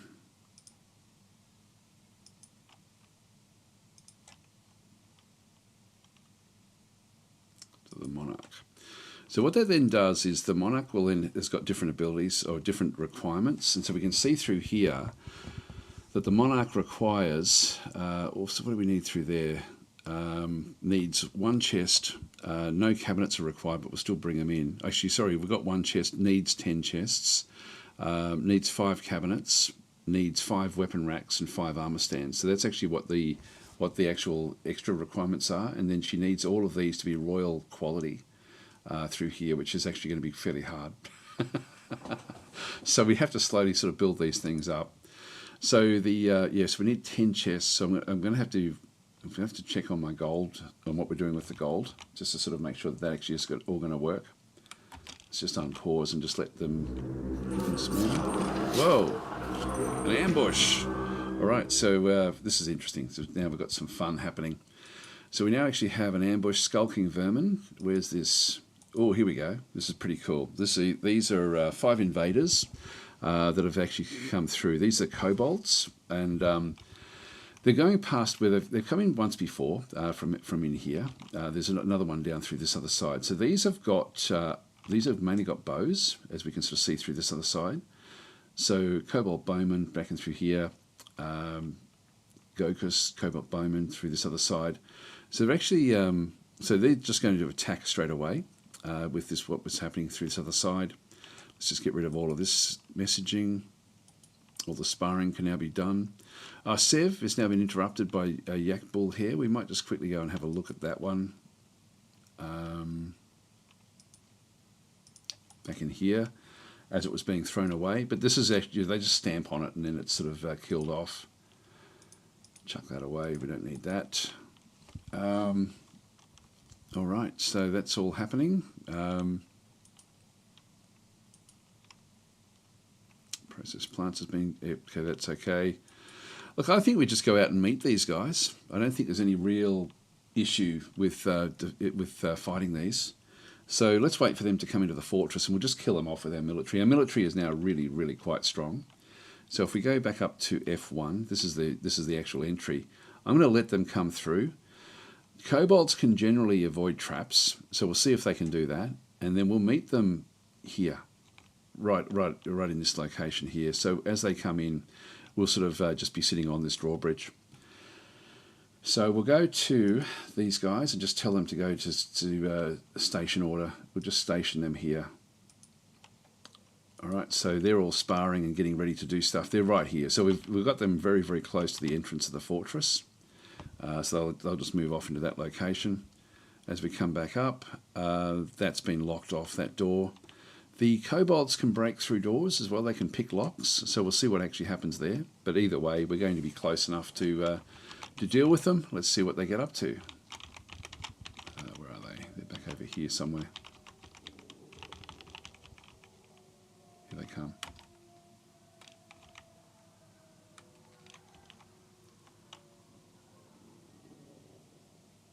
I was seeing one of them. Here they come. They're moving in now. So as they move in, see straight over the traps. So the traps don't affect them. Our guys are now waiting in here, which is going to be good. Prickleberry seeds have been left alone. So we've got all these different dwarves now. Some of them will still be making their way there, I would assume. Yeah, there's still more coming. Dragster. But overall, we're going to have, this is going to be where we end up meeting up with them. Now they'll start to fire at us when they can see us. So if we just go and here we go. They're now he's now going to be starting to fire at us. So if we just go back across, we just leaves that one through there. So Zasset is fighting. The Cobalt Bowman is fighting. If we have a look at the Bowman's, what's actually happened there. They're firing the arrows, but see, he can see them from this level, and I would prefer to have them fighting further on inside, but it's not going to happen. I thought that they may be able to see them from there. I should have left the guys further back, but this one is now moving up. So Zasset is actually now is essentially moving out of the way of the arrow. There goes the copper arrow there that was fired by the guy. I'm just going to go and tell my guys to kill this one off. So this is the first one that we sort of see coming in here. So squad, kill you, confirm. And so I'll just unpause. This will happen. Actually, I'll just go with the, so we've got little bits and pieces coming in here. So this is now Zasset, the Mace Dwarf, is now going to be starting to sort of fight. So we're going to have, I might go back to the Bowman. Tumbin is going to be the guy that we probably end up watching because, yep, so he's actually, the Mace Dwarf jumps out of the way of the flying copper arrow. The Mace Dwarf blocks the flying arrow. So there's been 2 arrows released already. If we just go back across and have a look at the, at this guy.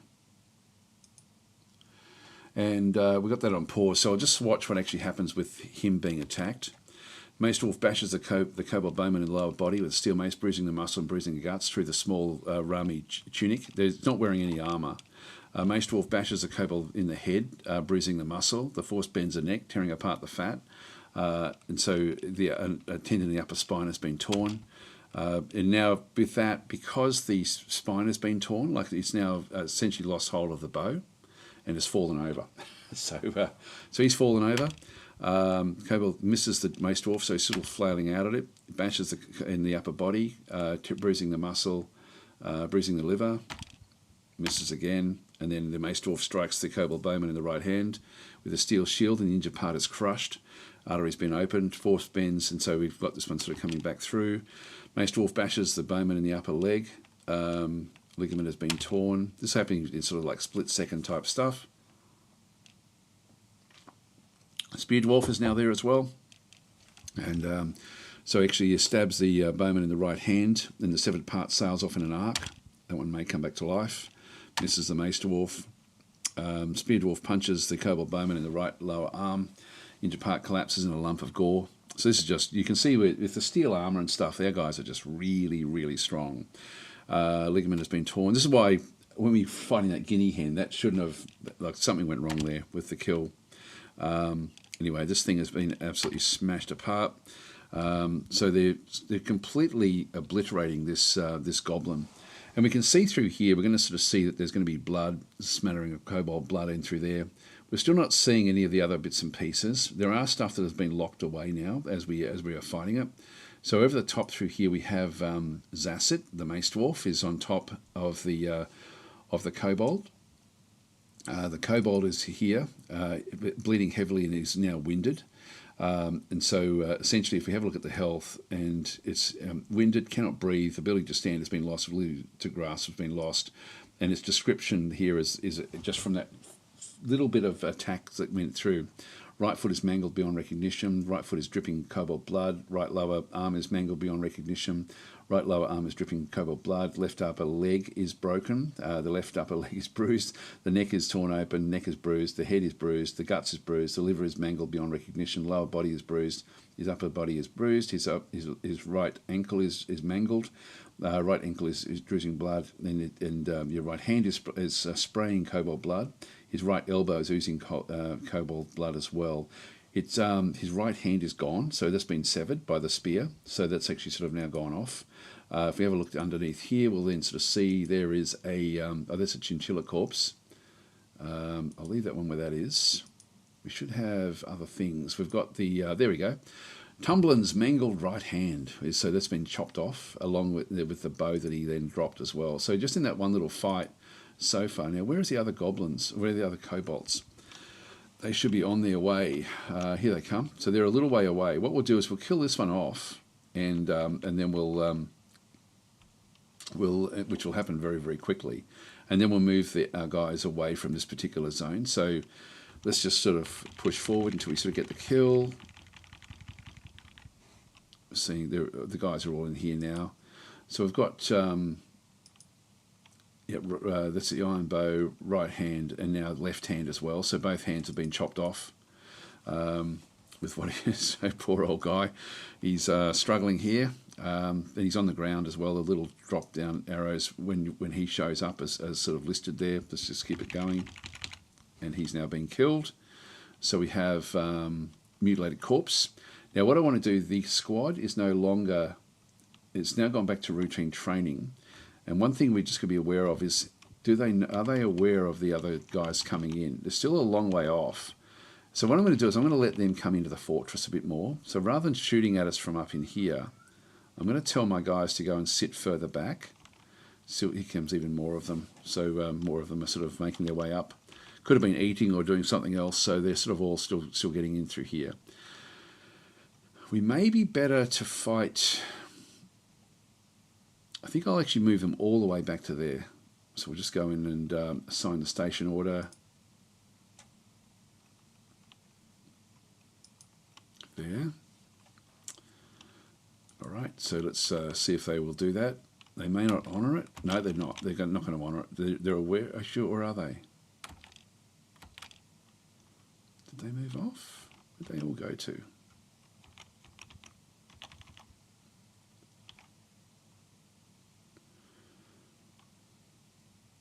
There's a heap of them there.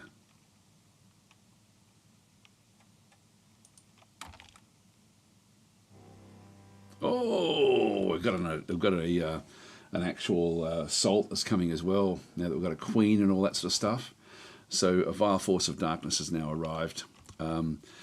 So the kobolds and the goblins are sort of enemies as well. So they've actually come in right on the back step of the others.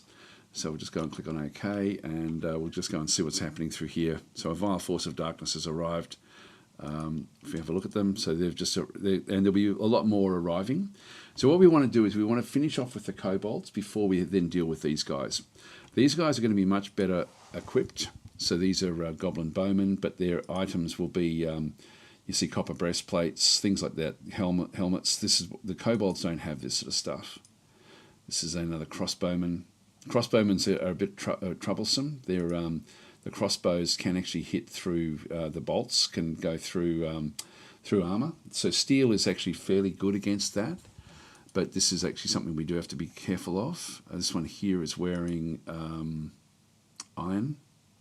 So better than the copper that we're sort of seeing through there. But let's, so we've got alerts, ambush, we've got the fights going on.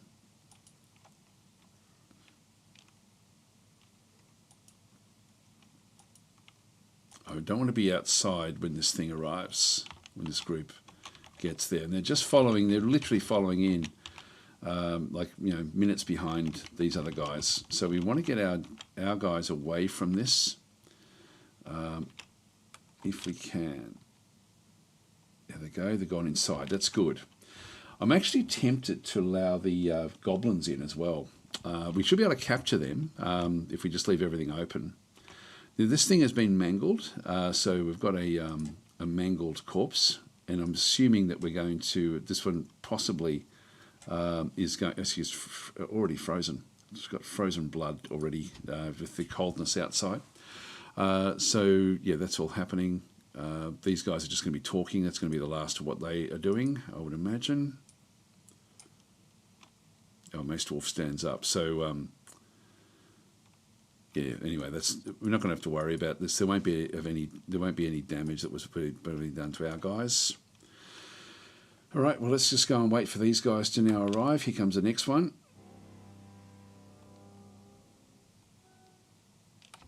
Now, what's going to be interesting is these guys may sit back a minute.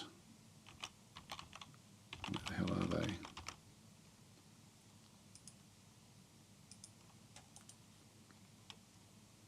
So they've left straight away.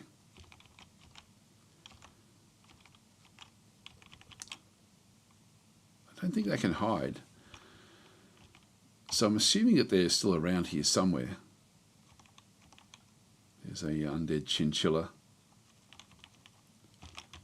Anyway, we'll just deal with these. We'll deal with one thing at a time.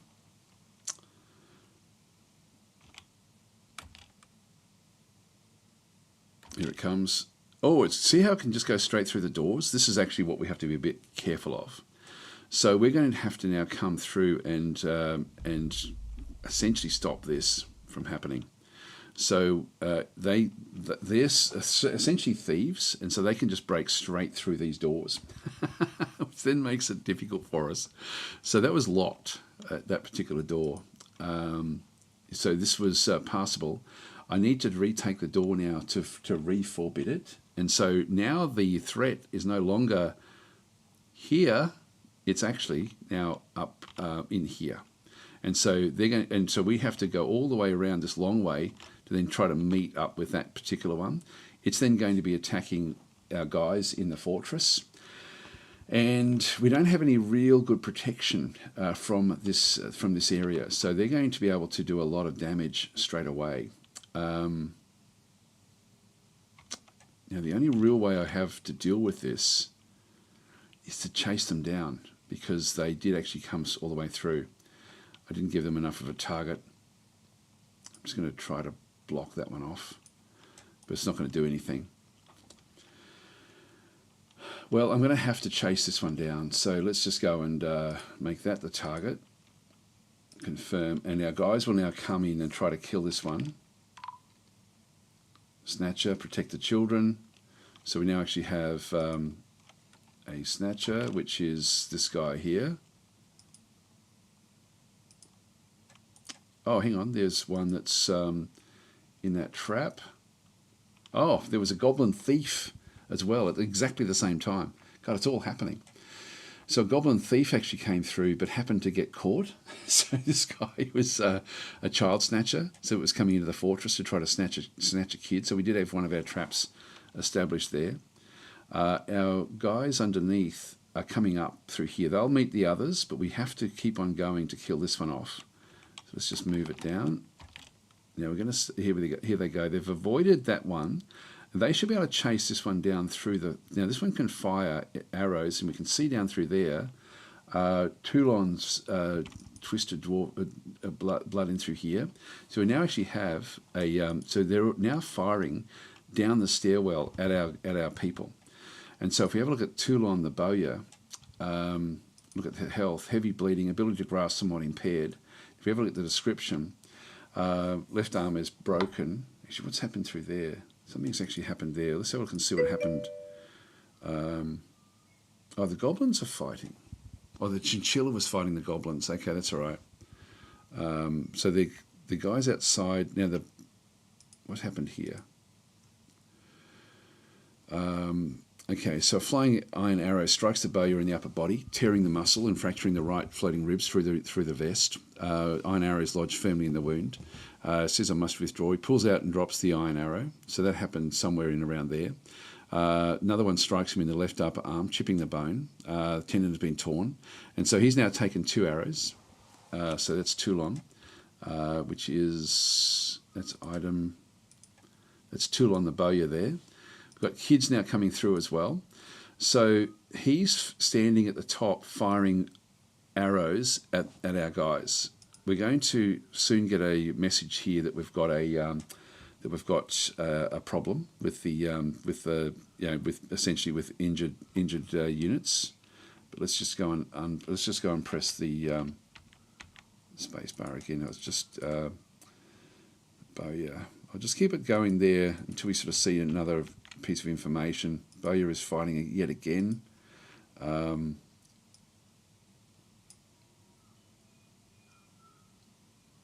Upper arm, yeah, we've already seen that one. So he's now stood back up. He's got to get inside one of the doors. Here comes the cavalry. They've now retaken that door. So the door is now lockable again. This is where we have to be a bit careful. I may block this off completely, like with a wall, just so that we don't actually have any problem. Or, yeah, probably that one there. I might actually do that once we actually finish off with this one. We've got another group now coming back up this way. They're going to start attacking through the other side of things. Let's just keep it going. So we're just moving forward bit by bit. There we go. There was another arrow launched. So Kobold Bowman Grokus is now fighting. So this is, and the Dwarven Child is fighting, and a Turkey Hen is fighting. Don't know what's happening there. Okay, there we go. The iron arrow strikes the stray turkey hen in the lower body, tearing the muscle and tearing the stomach. So that actually happened also on here. What have we got there? That's yak meat that somehow got dropped. They're making it inside. Toulon the bowyer is dripping blood as he sort of comes back in through. There's all this Toulon's blood is all over the place out through this other side.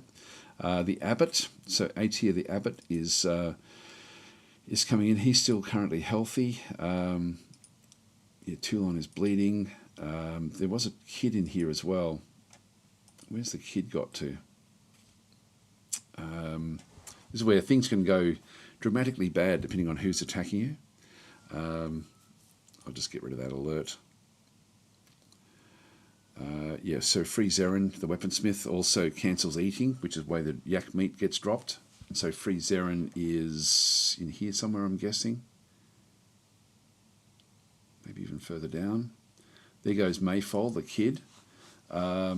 There is actually Mayfall's blood, so he has been attacked. So if we have a look and see his health, ability to stand has been lost. And description, his left lower leg is cut open. So if we have a look again at the detail of what's going on through here, so an iron arrow strikes the Dwarven Child in the left lower leg. He falls over. So that's actually what's happened there. So this guy at the top here is just absolutely smashing away Our guys have to get to him as quickly as possible. So we're getting back through these doors again. And now some of our guys are still slowly coming back up through this other side. The others are making their way up through this area as well. I moved them too far back. Anyway, you live and learn. Here we go. More stuff happening. Let's have a bit of a look and see. Turkey hen, I'll just go and right click on that one. There we go. Now firing the arrow, we can see it in the air. So the bowman, the kobold bowman is now fighting again. And so this is actually the history of what's happened with the bowman. Blocks the flying arrow with his steel shield. So the mace dwarf, which is this guy here with the mace. So that's all that he's fired. So again, top of the staircase here, able to fire straight down into the fortress. So a fair way down.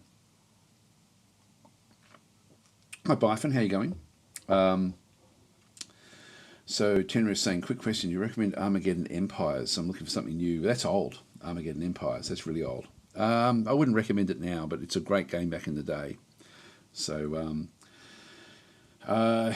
Space Potatoes Unite saying, hey Daz and chat, are we beating up on poor kobolds? Yes we are. At the moment, well sort of, they're beating up on us. We've taken some damage here. Let's just keep it going. I'm pressing the full stop, which is just one tick. We're now close. Let's just keep it going. We've blocked one arrow, and now we're going to see Mayfall is probably stood up, I would guess. Injured badly. I feel hopeless. So it is bleeding, but it's only a leg wound, so Mayfall will be okay. And then we should start to now see the actual attacks going in. So there we go. We've got the Mace Dwarf is now fighting. So we're now going to be smashing this guy as fast as we possibly can. Here comes the others. They're going to be coming through as well. So we're now going to have to sort of play a bit of catch up. I could raise the bridge, but I think I'm just going to keep things going because I think we're going to be okay here. We do actually have Klingzog on the ground. I don't know why. Anyway, let's see what actually happens with this with Gokus.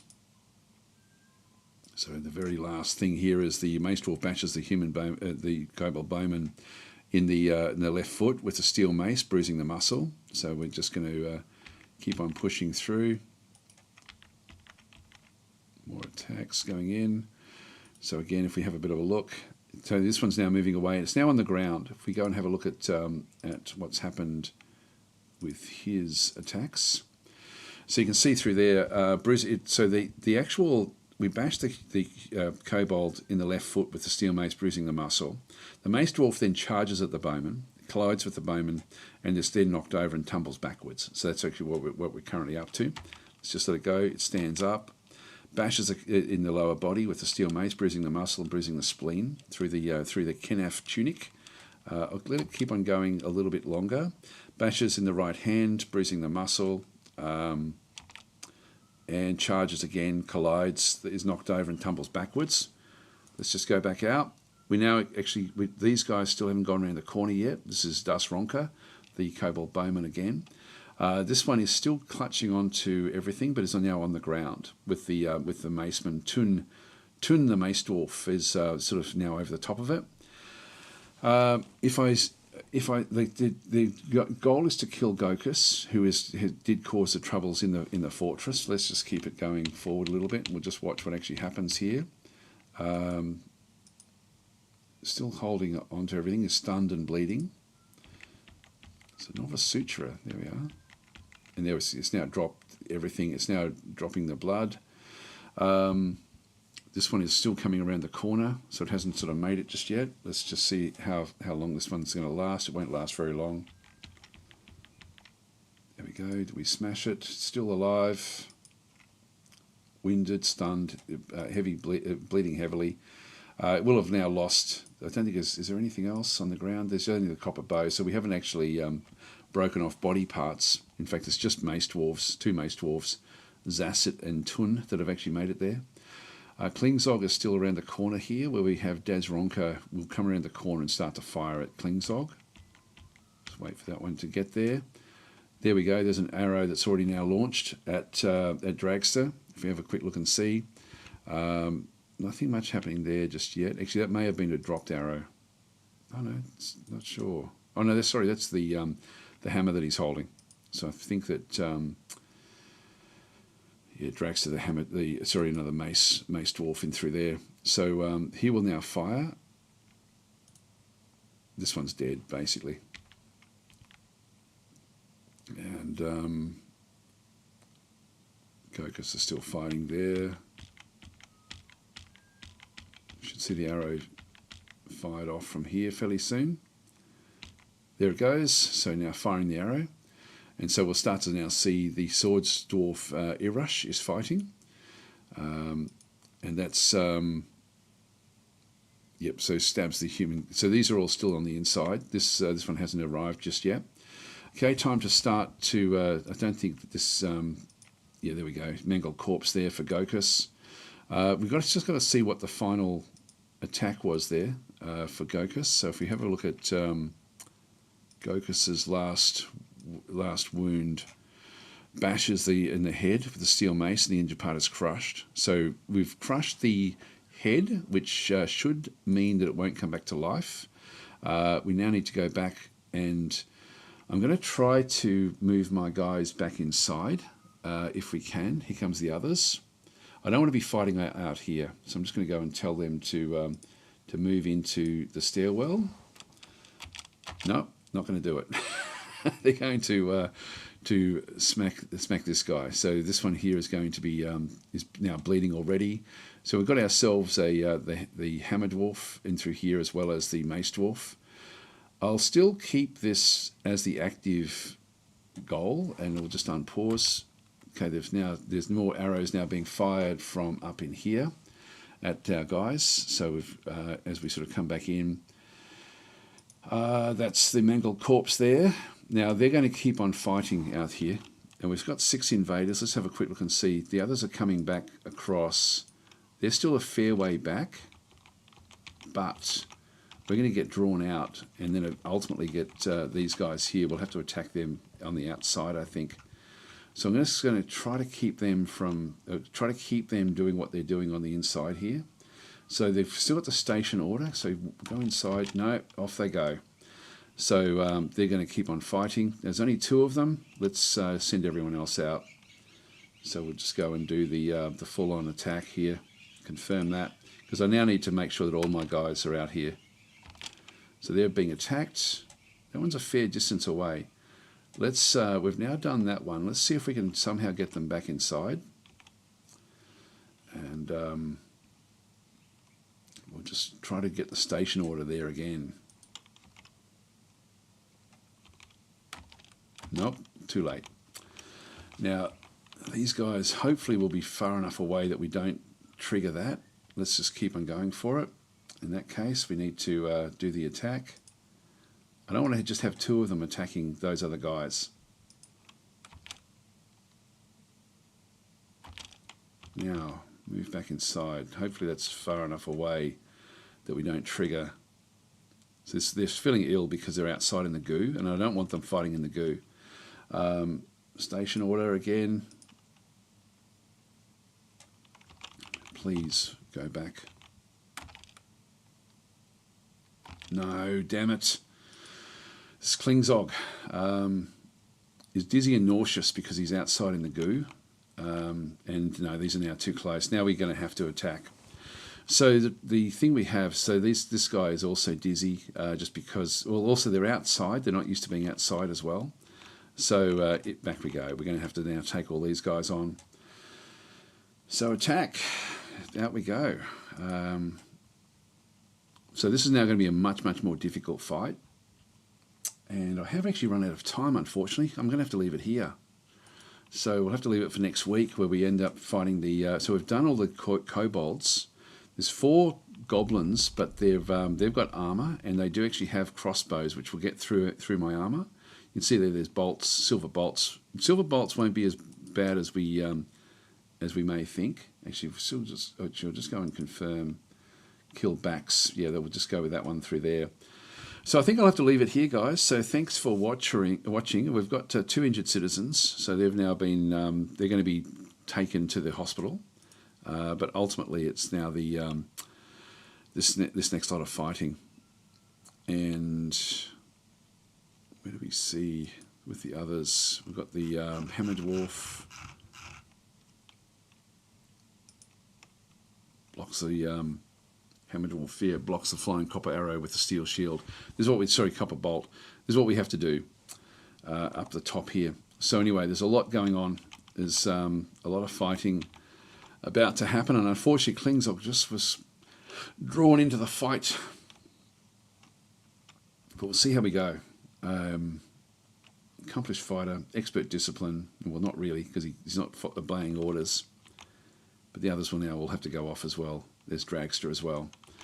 So Klingzog and Dragster in the next exciting episode will be taking on the goblins. Hi Neebs, how are you going? Yes, saying Lolo, perfect timing. There we go. A lot happened that session, didn't it? I'm glad we did this. So next week we'll be doing it back on Friday again, hopefully, and sort of we'll get past this. I feel confident that my guys will be okay. They've all got steel, like the items they're wearing steel everything. So although this one does actually still have some injuries, some old injuries, but in the meantime we've now got like steel mail shirts. Still only using a copper warhammer. They'll be better off to use steel. The others are all using steel, but everything else, the steel shield, high boots, gauntlets, greaves, helms. So there's actually a lot of good stuff in through there. Now it says that the splattering, I can never read exactly what it is, but I think it's tears. I think, yeah, right hip. I don't know what the right hip and left wrist are. Why that would be tears. But I think it's just tears from the being sort of nauseous and dizzy. So because they're outside and also in the goo. All right, we're going to leave it there, guys. Thanks for watching. I'll catch you next week if you're here for Dwarf Fortress. So sorry about not pushing the button to stream out to YouTube yesterday. But anyway, this has been a much more eventful episode. Lots of stuff happening. Pretty cool. Anyway, hi Genki, how you going? And I'll catch you guys later. Sorry, there's been questions, but I really do have to get going. Sorry, Bill. I only just saw your questions there. Sorry, yeah, we did that about the petitioning of the guild. So no, I did answer that one through there. Anyway, I'm going to keep on going. I'll catch you guys later.